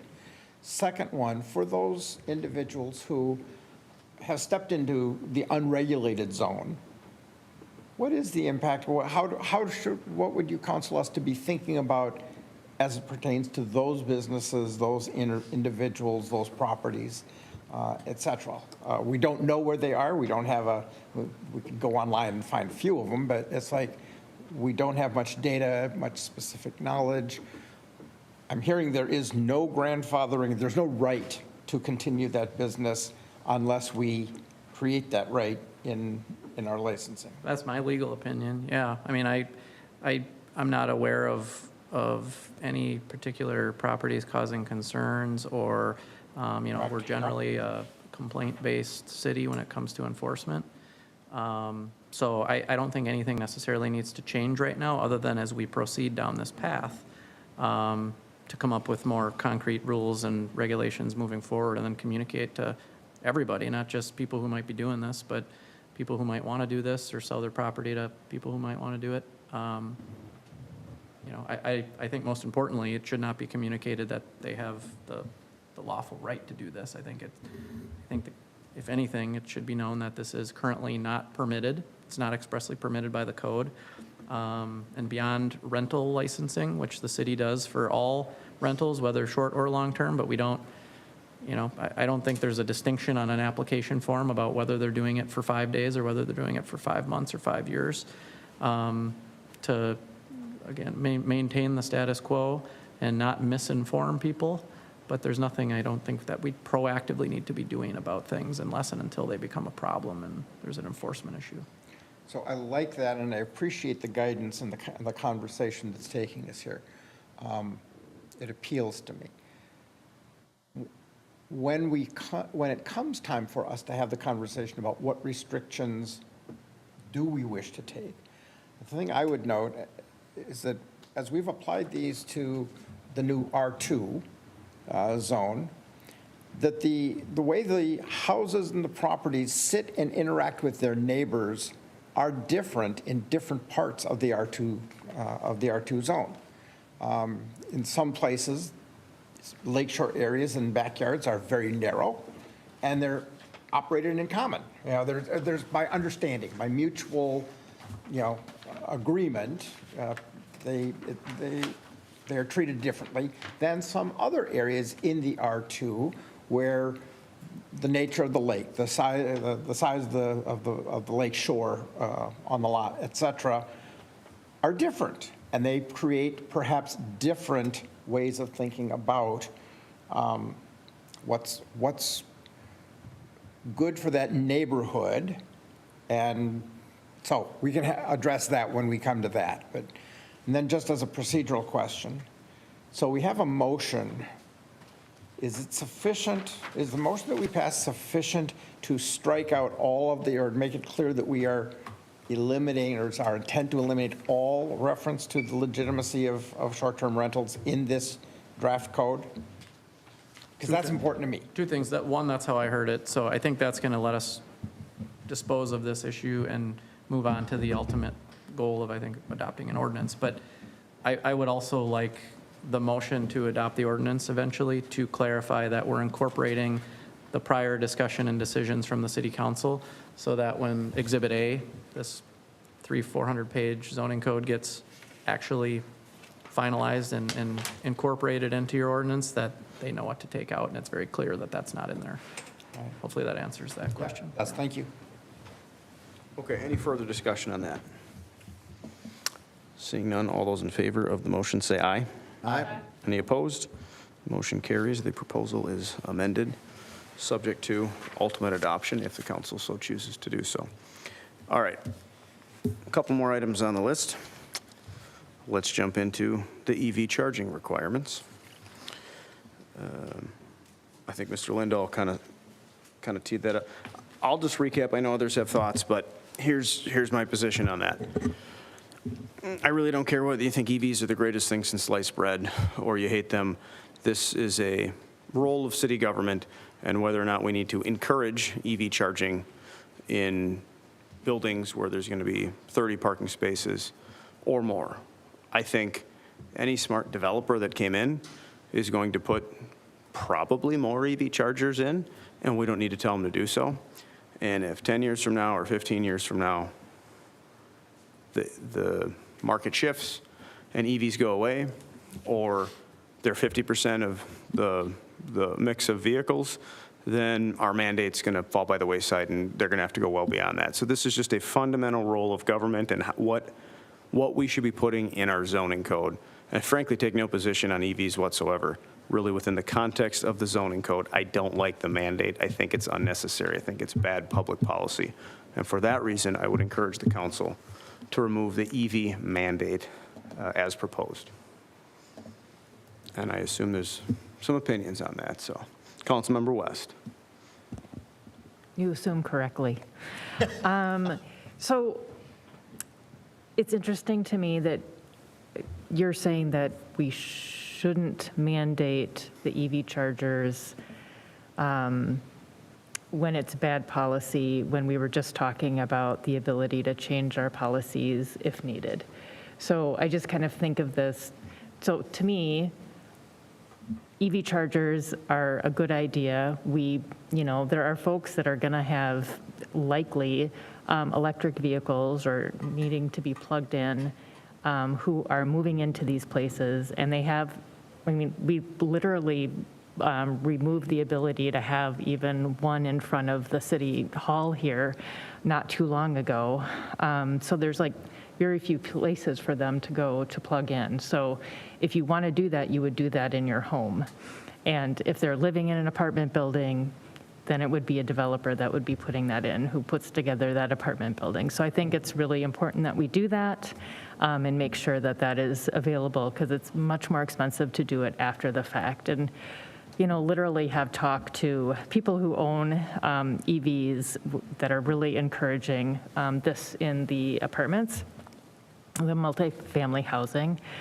And I think, again, if it becomes an issue where, it's not needed and all of that, then the developers can just tell us, that is not something that is needed right now. There aren't as many EVs now. Can you change this? And then we can take another look at it. But I think right now, there was a comment about where we're not requiring gas stations to be in the apartment buildings either, and that's pretty much because we have them on almost every corner. But we don't have the chargers there, so I would suggest that we keep it in. Any other thoughts? Councilmember Walsh. Well, thank you, Mr. Mayor. I don't have much to add to what you said, but it's sort of this it's like they're awesome, they're going to be everywhere, but we have to mandate all these things. And that's been the history of a lot of this technology, is that it's going to be great, it's going to be cheaper, it's going to be, the market's going to take off, but government has to supplement, mandate, do tax credits, to encourage it. Well, both aren't true. If they're going to be awesome, the market will come in, we'll sell millions of them. Apartment buildings will put them in because they're awesome and everybody has them, and their residents will require them, will ask for them. I live in an apartment building. There's a few of them in my apartment building. We didn't tell them they had to do that. They just did that. So I think you're right. It's why would we restrict it? And I also really think people need to look carefully at this particular technology.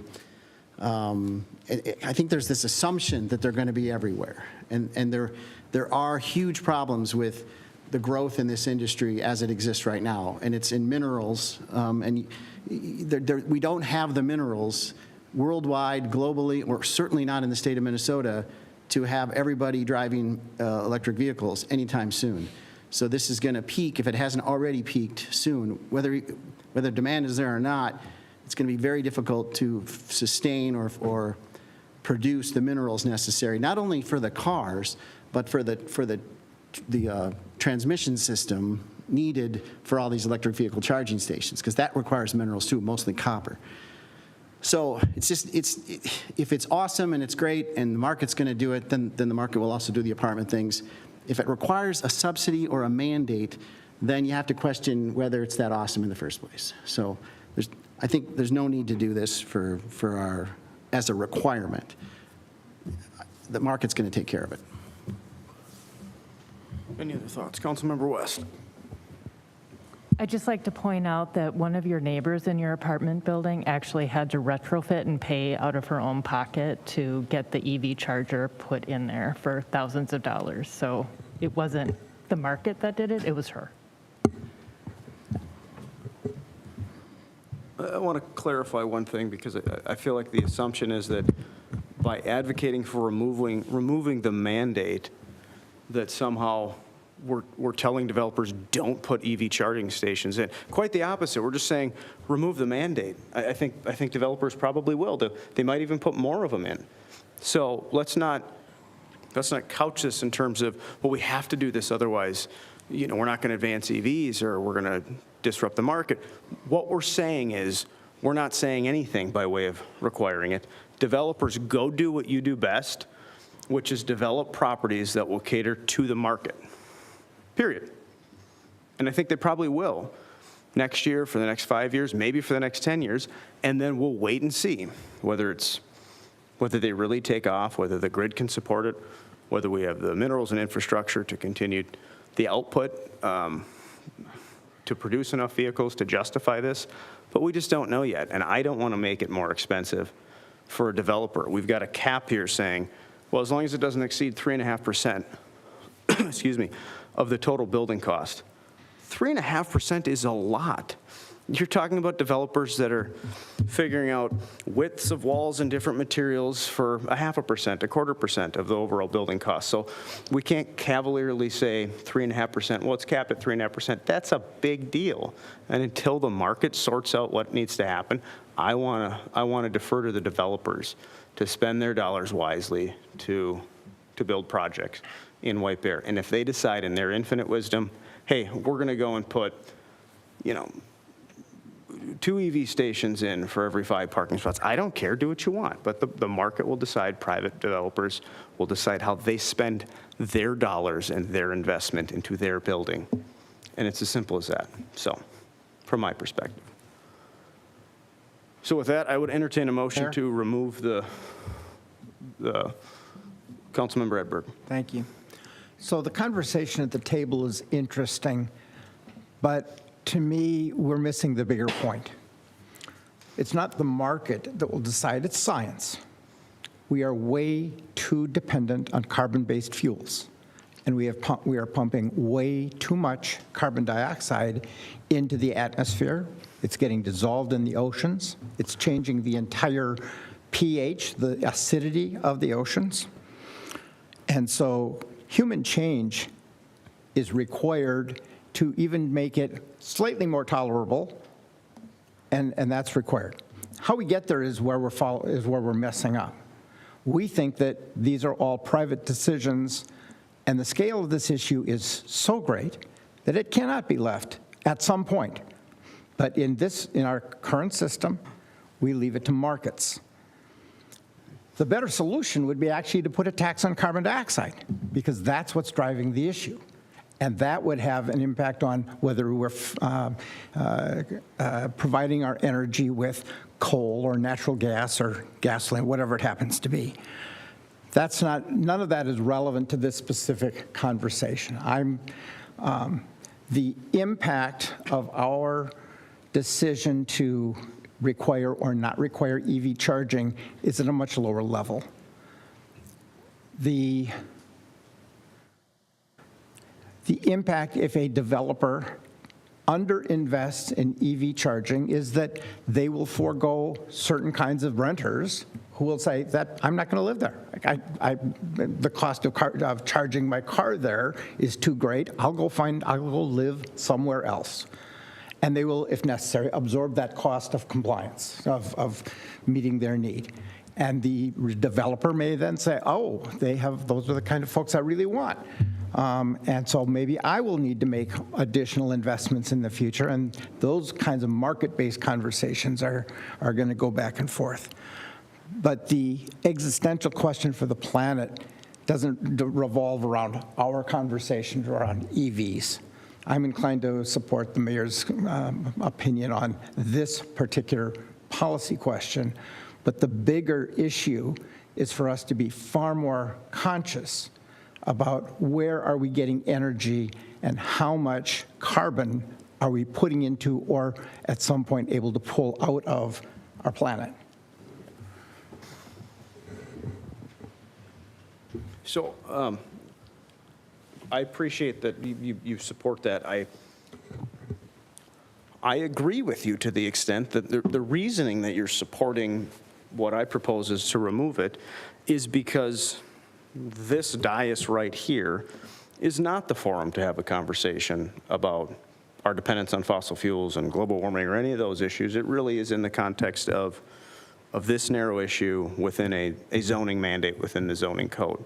And I'm glad you kind of couch it that way, because I have a feeling there are very, very divergent views on that issue, and we can have them outside of this zoning code context, but in this particular discussion we're having right now, a narrow zoning code update, I appreciate that you're keeping it narrow to the central issue at hand, which is a building mandate or not.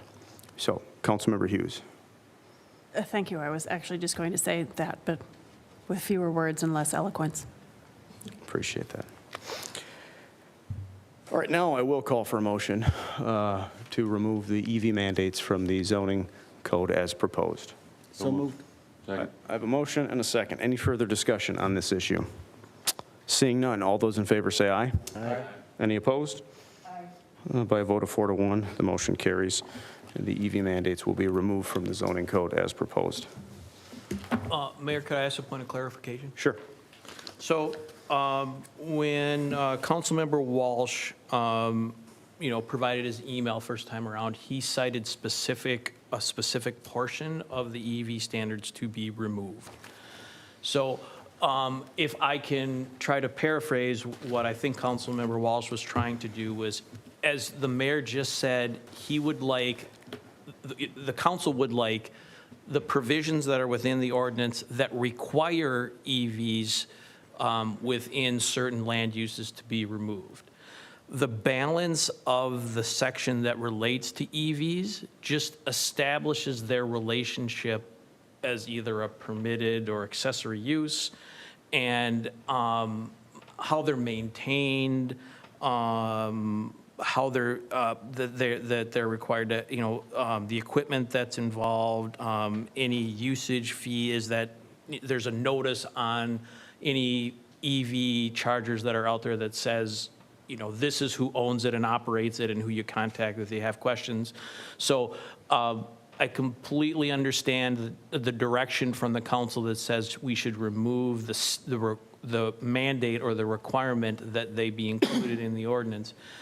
I'm just asking for clarification if we can retain the section that just designates their kind of use, because as we talked about just with the city attorney a moment ago, right now our current ordinance is just silent to it as a use. I think your understanding is correct. It is only with regard to the mandates. Okay. I'm happy to get specific Yeah, about the and I made numbers. the motion, I would agree with that. And I think it's just those few paragraphs that I had. If I make sure I have it right, I guess would be my advice, my counsel to you. Just, it looks like it's just those 3 or 4 sections that I outlined. Well, Councilmember Walsh, 1, 2, 3. I would say that your note originally included just the general citation for this section, which was 1309.110. Yeah. Which would strike everything. Oh, really? Yes. Well, no, I was specific. 13.110, 110 strikes everything? Yes. And so if you strike 110.2 and 110.3 maybe are the ones that need to go. Correct. That's what those are the specific sections that mention any word of a standard for a minimum number of stalls. Yeah. You understand it the way I would understand it. Intended. Thank you.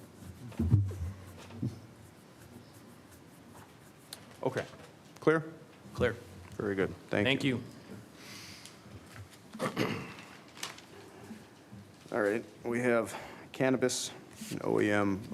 Councilmember Edberg, you raised this. I'm happy to go into it. I don't have any concerns or any suggested amendments based on what little factual background you had, but I'll defer to you if this is something you want to raise or if we're good as proposed. If I could ask Mr. Lindahl, did you understand the issue that he was raising, or if not, how the process to address that? Mayor, members of the council, to answer your specific question, I have reviewed the email. I do understand the distinction that this particular property owner is trying to make. In a nutshell, I want to stress that the zoning standards reflect and maintain the original standards that the council put into place. So with the noted exceptions about some dispensary locations that we talked about last time. And I'm happy to talk about those again if the council would like to, but really that's not part of this particular email that Councilmember Edberg is mentioning. The gist of the email is the owner of the property that wrote to Councilmember Edberg has an existing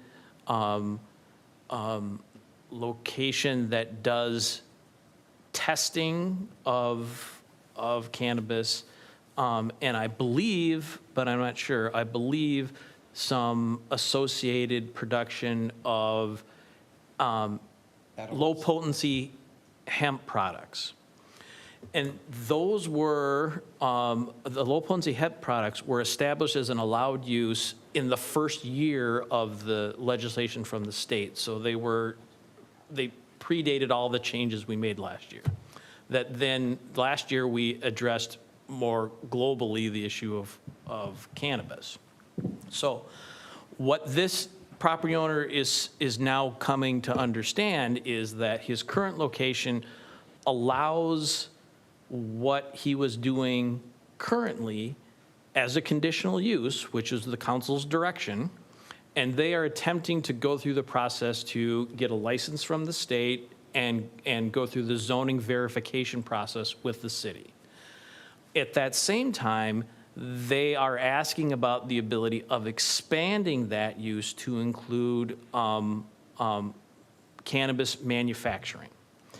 And in the way that the city originally set up these uses, we limited cannabis manufacturing to the industrial zones. So in this case, he's in a business park zone that's a lighter manufacturing zone, and we limited cannabis manufacturing to, which we identified as a heavier process, into the industrial zones. So either under the current zoning ordinances we have right now, or the proposed zoning code that's before you tonight, should you choose to adopt it, this particular property owner would like to expand the use from what they have now into, and in a way that isn't allowed in the current zone they're located. And I guess I would say that they, I think it would have been, I would have, had this property owner contacted us to begin with, we could have, detailed that description to them, talked about a process to address that, and either bringing forward an amendment to the Planning Commission and Council, or trying to find a property within the community that better suited their needs. In either respect, I don't think there's a way, in the context of our discussion tonight, that we can, that staff would suggest we can address their issue tonight, because I think it's a we spent, the council had the Planning Commission meeting and then 3 meetings before the council to talk about cannabis.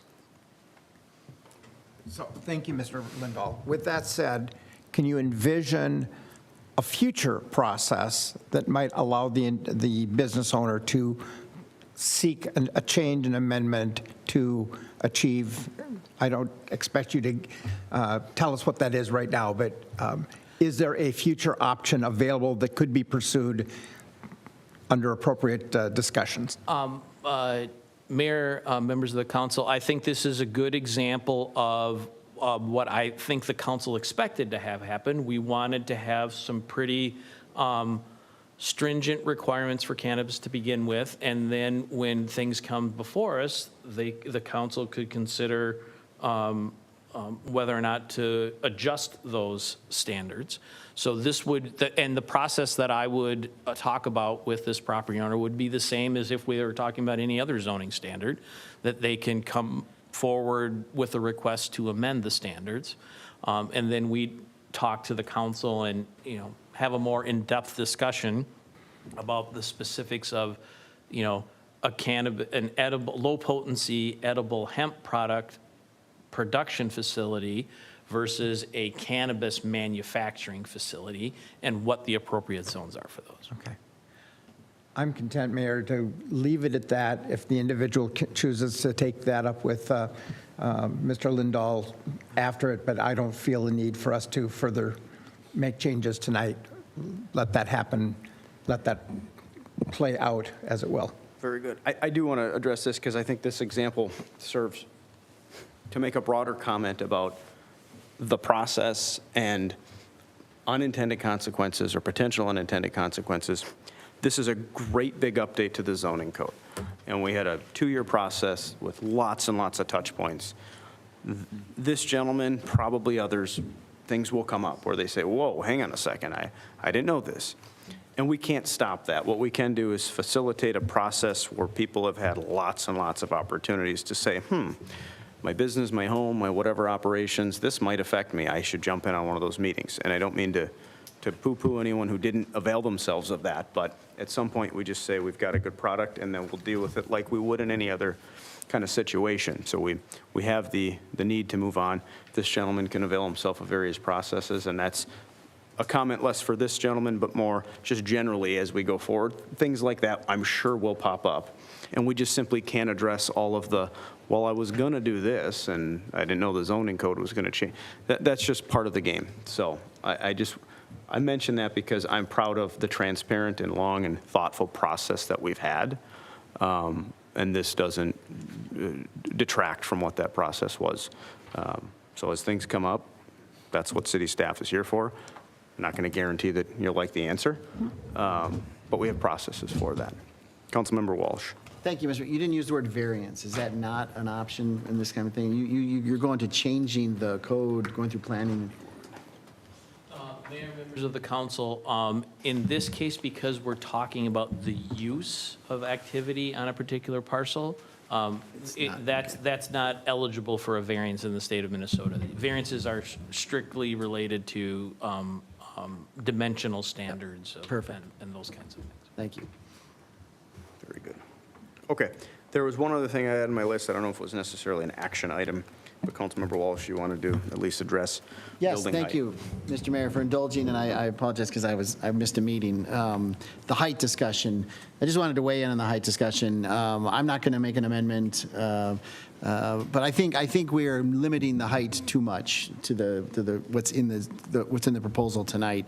And I think I was on the subcommittee there, the community committee that put this together, and I thought staff did a good job. I think the consultants did a good job. I think that group blessed this plan. I think you're going to see it now. There were just a few sites, very specific sites, that the staff found in the cities that said we could go higher height-wise. And I thought that was a really good way to do it. I'm not proposing 6-story buildings all over the place and making that the norm, but I think there are certain places in the city, and maybe you can pick this up, Mr. Lindahl, because I think, I'm not going to do an amendment, and there is an allowance, through a PUD or through another process to go higher if we decide to do that. It's fine. We'll probably want to discuss those in this body because it's a big deal to go a little bit higher. But I just think that where we were when we left that first committee was a pretty good spot. Am I wrong? There was a few spots, right? Just a few. There were 6 or so that were around the city. So, Mayor, members of the council, you may recall that the original draft included some additional height, 5 stories by right or up to 6 stories through the PUD process in limited areas of the community. And in subsequent discussion with the council as we prepared for the final draft during the review process, The general direction that we got from the Planning Commission and council in those joint meetings was to bring the height back down to no more than 4.5 stories in certain areas. So those certain areas are in the the zones that have a C extension or for corridor. So, for example, I'll just run through a few sides here that show you quickly. MXD is what we think of as our downtown. It's 3 stories with the possibility of a 4th story as long as it's stepped back. And then if you look under that, you'll see GXD, which is the general mix downtown, adjacent to the downtown area. Again, basically 3.5 is the max. Going down here, GXA or general mix arts district area, 3.5 as well. And then looking in the suburban and neighborhood areas, really maintaining the status quo of no more than 3 stories. And then moving on to, as I mentioned, the portions of the city that are in the MX or mixed use corridor, GX, general mix corridor, or RXC, residential mix corridor, that had the potential of some higher heights. They currently in the draft that's before you, those top out at 4.5. Originally, they were 5 by right and up to 6 through that discretionary PUD process. And then just, again, to maybe show you in the balance of where it was provided along the corridors in that 35E and 96 area, again, where it's topped out at 4.5, but was 5 by right or up to 6. And so it really was focused along the higher capacity corridors within town. Just going back one slide, I would note that part of the conversation that happened with the CAC talked about portions of County Road E, specifically County Road E closer to 61 and the railroad tracks where the Lochner apartment building is, or County Road E at the intersection of Century as possible locations in town where we would also consider higher height. That ultimately didn't come through in the original recommendation. But so basically, you're looking at the higher capacity corridors in limited areas along 61, 96, and 35 was the original proposal. So now I'm getting a little bit confused. So we're doing 4.5 across the board, pretty much maximum in these different spots. We still have the ability to go higher through the PUD process or not? Yes, Okay, we remain that. That always remains. Okay. A developer can ask pretty much for whatever they Okay. want during the PUD So- process. We're just not specifically calling it out anymore. So my only thing is if I'm not going to do an amendment, I think the Planning Commission was not, I think they were in agreement with most of the council on this, so but it's a messaging thing, it's a communication thing, you know. I don't want to communicate to developers, to potential buyers, to people who want to come in, that we're saying no to any kind of a height thing. So this does communicate a little more stricter than I would communicate, but I can only speak for myself, and I'm not going to be on this council forever, so I'm willing to go higher if it looks right, but I just want to communicate that in this process today. Thank you. I think those are fair comments. And I'll echo that and say, I mean, I've been fairly vocal, at least in work sessions, that I'm a tough sell on higher buildings, but bring us a plan. What does it look like? Does it fit in with the overall context? So all this recent change is saying, yes, by right, it's going to be a little lower, but I don't think anybody in the council said outright, I think there's a great willingness to be open to, in the right area, with the right overall design, in a big space, to exceed that somewhat I don't think White Bear's ever going to have, at least not anytime soon, 8 stories or 7 stories. But there's some wiggle room there as part of a PUD process. But as a matter of policy, what we say you have a land use right to do is going to stay with kind of what we've always had, but there's willingness to exceed that under the right circumstances. At least that's how I look at it. All right. That's all I have on my list. So with that, I would entertain a motion to approve the zoning code ordinance that incorporates the 2 amendments that we had, one regarding the removal of short-term rentals to be taken up at another time, and the removal of EV charging requirements within the zoning code.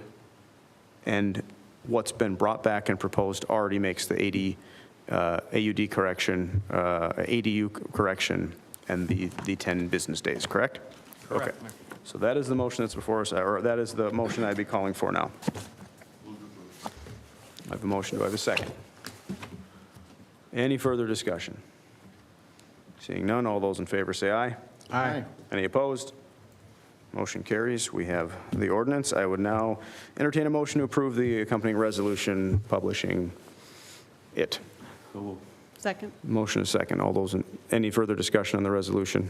Seeing none, all those in favor say aye. Aye. Any opposed? Motion carries. The resolution is passed. All right. Item 8A, liquor license review of Doc's Landing. Chief, whenever you're ready, you're finally up. Thanks for sticking with us. Mayor, members of the council. Tonight, I'm here to ask you to consider adopting a resolution to impose some conditions on the on-sale liquor license held by Doc's Landing. Give you a little context and background.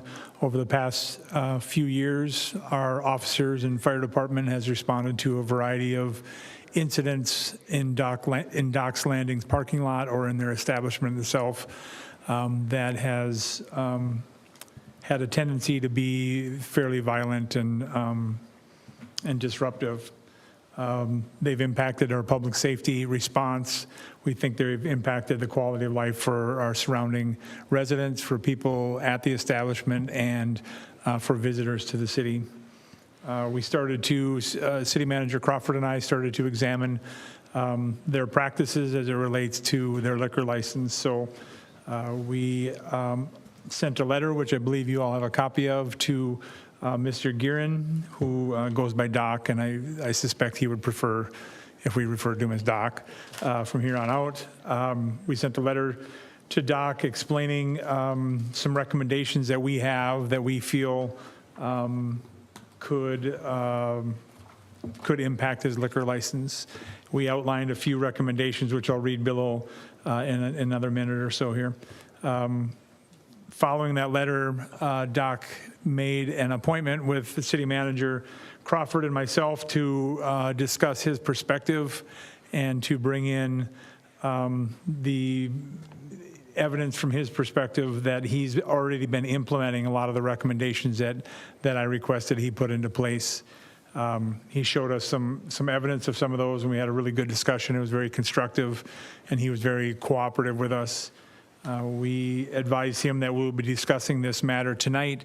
He was unable to make it, and so he sent a letter, which I also believe the council has instead of being here. So some of the recommendations that we thought to implement on Doc's Landing is the establishment of a security personnel that we believe should be a licensed security personnel at their business. We also believe that all staff should be subjected to mandated training that we think would create a safer environment down there, to include de-escalation, ID verification, and training related to alcohol service. We also believe that we would implement, or ask Doc to implement, that he has external and internal cameras that are capable of capturing some of the incidents that happened down there.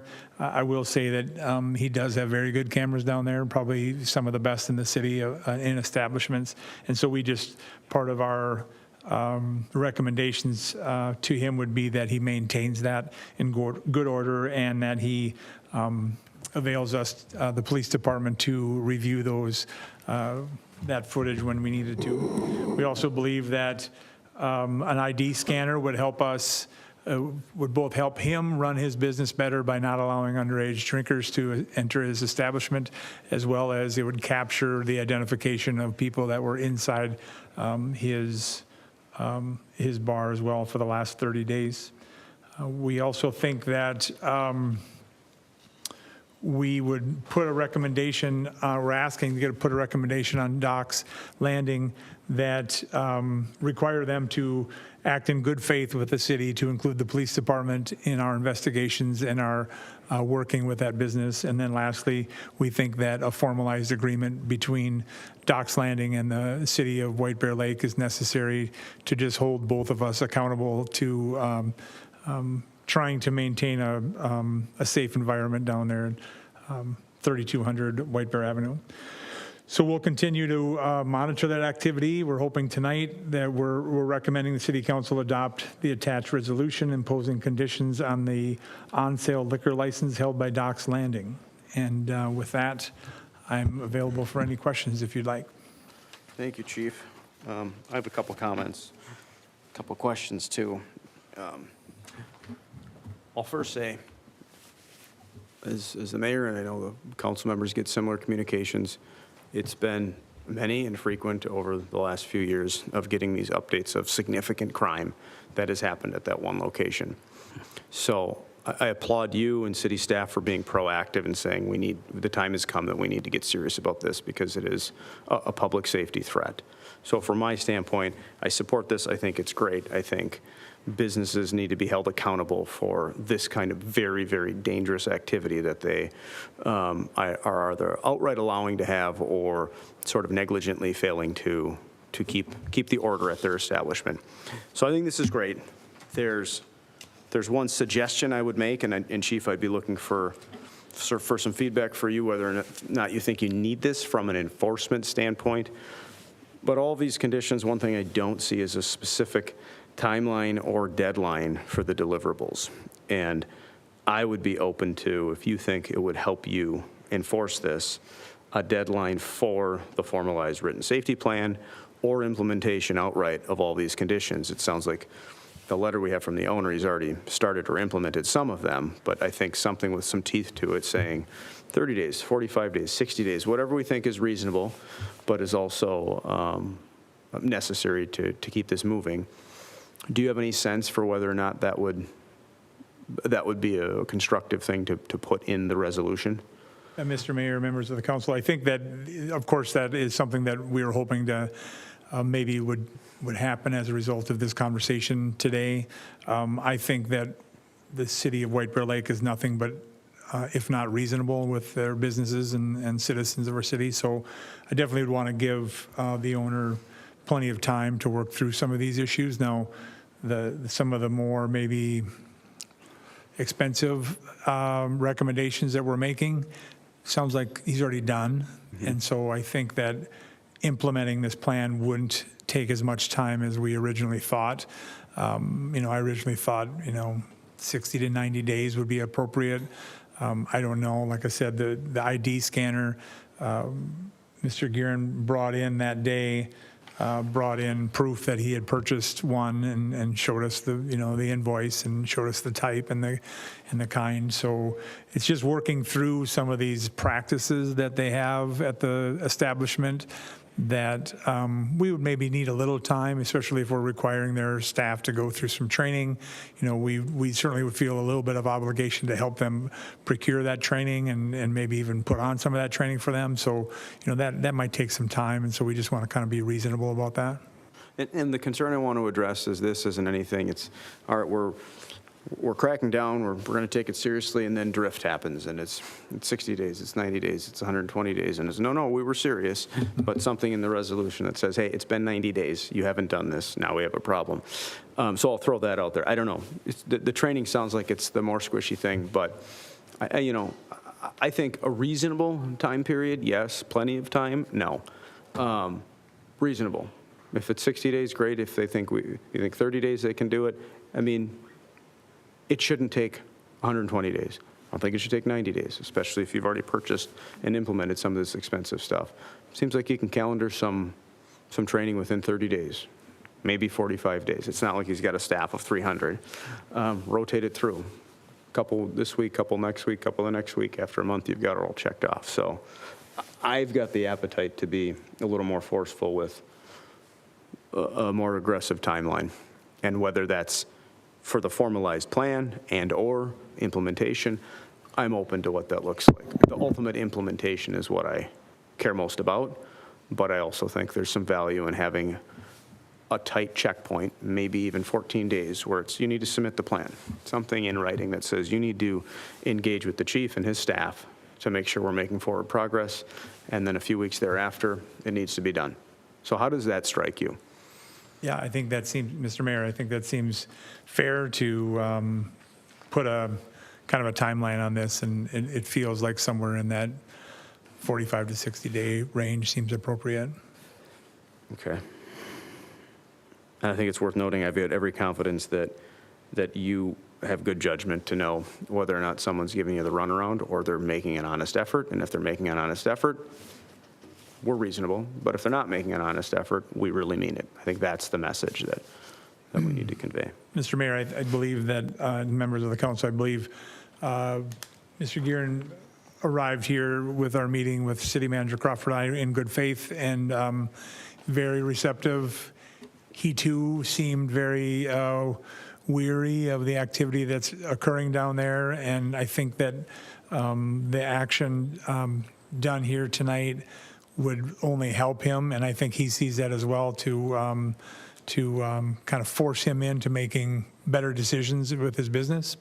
And I think that, as I already stated, I think he's already started that. I think that I won't have a hard time working with him at all. I think it should go pretty well. Very good. One clarifying question in the owner's letter, as he said that the security personnel that he's recently hired have various training, and among that training was cuff training. That stood out to me, and I thought it'd be a good opportunity to have a little bit of a touch point about what expectations are for this business owner or any business owner when they have private security, bouncers, what have you, knowing that we did have an issue with their, I'm using air quotes now for those listening, not seeing, their security from the past that actually had assault charges brought against him because maybe he went a little bit cowboy. So that to me is critical to this too. Do you have any concerns about that? How do you see that going? What does a non-licensed peace officer conducting private security have by way of authority to police, secure, and then eventually just need to call the real police? Yeah. Mr. Mayor, members of the council, you know, that was one of the sticking points that we had with each other, quite honestly, is the security personnel that he would hire. We will insist that the person is licensed by the state of Minnesota to perform security functions. And if they're licensed by the state of Minnesota, then they are also trained appropriately to the same extent as police officers are in cuffing and some other use of force, not all use of force options, but the use of force items they carry with them. They have to be trained to the state level on how to use those. So we're never going to ask private security personnel to do our handcuffing for us or do anything for us. However, they are under 60906, they are authorized to use force on people if they're acting accordingly and they're acting to protect their business or their employer's business. So they do have that right to do that. We'll never ask somebody to do that, but I could certainly see a time when it would be necessary for private security to use force, and I mean, that's up to them, but I mean, I certainly can see those times. Speaking as at one point in time, I was a person in that capacity 1,000 years ago, but you know, private security does have the obligation to protect others just as we do as well. So again, we won't ask them to do that, but when they call us, if we show up and the person's in handcuffs, we'll A, deal with the person at hand, but we'll also make sure that the person acted accordingly when they use force against another citizen. Thank you for clarifying that. All right. council, any thoughts, questions generally, or on my proposal to set some timelines and deadlines on this resolution? Mr. Mayor, I'd like to make a deadline of November 1st. November 1st for outright implementation? For outright. Okay. Seems reasonable. Something on paper that we can point to. I don't know if you want to add a penalty if he doesn't have it by then, like a suspension of 30 days, or what the city wants to do with that part of it. But I'll look to our city attorney to maybe clarify, but we have some pretty broad discretion if they're not following the reasonable rules and restrictions that we're putting in place to then follow our steps with suspension or revocation, depending on the circumstances. You can add a little more color to that for us. Sure, thanks, Mayor and Council. Yeah, I think, any adverse license action, like a suspension or revocation, would require notice and an opportunity for him for a hearing in front of the council.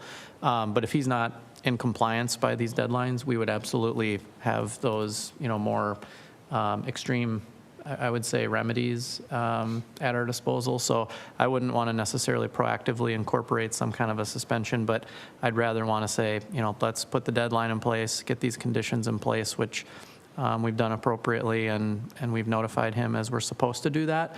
And if he doesn't comply, then we're talking more serious, actions against his license, because this isn't a property right. If he's not following the city's rules, we have the right to crack down and try to, get more serious if we need to. So hopefully he continues to do what he's supposed to do, and we get to the place where we feel better about the safety of his patrons and other people in the area and residents of White Bear Lake. But if not, we'd have to come back for additional sanctions, so. you need that as a motion, Mayor, to have it August 1st, or just add it? August 1st, November 1st. November 1st, sorry. So the motion is for November 1st deadline for implementation of all criteria as set forth in the resolution as written. I'll second. I have a motion and a second. Any further discussion on that? Mr. Mayor, may I? Yes. Only because you had mentioned originally 30 to 45 days or something. I think now we're pushing out into 100 days to November 1st. So, I'm not disagreeing that that's what it should be. I just kind of want to make reference to that is definitely a lot of time to implement some of these decisions, so. Yeah, I tend to agree. I'd like it to be shorter, but I'm not going to stand in the way. I think it's more important to have a deadline. Time. He's been forthright with us, so. Let me throw this out there. Yes, he has, but that basically gets us all the way through the rest of the summer season, the warm month, the more active party months. I'm not trying to be, punitive. It's not about being punitive. It's about being reasonable. Right, but he is actually more busy during football season and the holidays. Okay. That's As fair. far as what I've seen over that. Yeah. These days. Yeah. It's up to the council. I think it could be shorter. That would make sense to me, but it's up to someone else it's been motioned and seconded. If someone wants to move to amend to a shorter timeline, they're welcome to do so. All right, seeing that, any further discussion on the amendment to add a deadline of November 1st? Seeing none, all those in favor say aye. Aye. Any opposed? The motion carries. We have now an amended resolution before us. If there's no further discussion or questions for the chief, I'd entertain a motion to adopt the resolution before us as amended. I have a motion and a second. Any further discussion? Seeing none, all those in favor say aye. Aye. Any opposed? Motion carries as amended. Thanks, Chief. Thank you, Mayor. All right, item 8B, 2025 downtown parking lot reconstruction project, accepting bids and awarding contracts. Mr. Coffey. Mayor, members of the council, so at our May 27th meeting, council had authorized staff or approved plans and specifications for the project and authorized staff to go out for and solicit bids for this project. So based on that, staff advertised the bids as required, and then on July 10th, we received 5 bids for the project, as outlined in the resolution. The low bid being received by Windbird Companies out of Schaefer, Minnesota. They have not previously done work in the city of White Bear Lake, but we checked references. They've done work for a number of other cities as well as other government agencies and done satisfactory work. Their low bid was basically right at the engineer's estimate, so Based on that and the budgeted amount, leaves us some extra for some overhead that we have and will incur for consulting services, testing, inspection, and as well as a little bit for contingency for any kind of unknowns that we might encounter in the project. So that being said, if the council awards the project tonight, the schedule would be that we would begin the project, or the contractor could begin the project as early as the first week of August. That would be following the final Market Fest on July 31st. So based on that, we would, within the plans and specifications, we require the contractor to be completed by basically winter, so the end of November. We have already started, we have started and continued communications with business owners and property owners in the downtown area. Have had a number of discussions. We've sent out a number of notifications to them. We have additional meetings set up for the upcoming week, so that is moving along. So based on what I've told you tonight, staff would recommend that council adopt the attached resolution awarding the contract to Winberg Companies in the amount of $1,293,444.74. There you go. So that's staff's recommendation, and I'd be happy to answer any questions you have. Boy, you're regretting trying to talk through the exact number with all the Yes. details in it. Yeah. All right. I'd entertain a motion to approve the resolution before us. Any further discussion? Seeing none, all those in favor say aye. Aye. Any opposed? The motion carries. The resolution is passed. Thank you, Mr. Copy. Item 9, discussion, nothing scheduled. Item 10, communications from the city manager. Ms. Crawford, do you have anything? I do not. Very good. Item 10, closed session. I will now read something. We now need to go into closed session pursuant to Minnesota Statute Section 13D.05, Subdivision 3B, which authorizes the council to hold an attorney-client privilege closed session under certain circumstances. Our attorneys at Green Espel are present to discuss recent developments in the matter of the amendments to the various water appropriation permits which result from the lake level litigation, White Bear Lake Restoration Association et al. V. Minnesota Department of Natural Resources et al., which is active litigation. The need for confidentiality in discussing this matter with our attorneys outweighs the purpose of the open meeting law because legal counsel intends to candidly discuss recent developments, including a proposed settlement agreement, and provide legal advice for how to proceed. Allowing these discussions to happen in an open session would jeopardize the city's legal position. Therefore, I request a motion to go into closed session pursuant to Minnesota Statute Section 13D.05, Subdivision 3B, to discuss the above described matter. I'd entertain a motion to close the meeting. Okay, do I have a second? Second. All those in favor say aye. Aye. The meeting is now closed.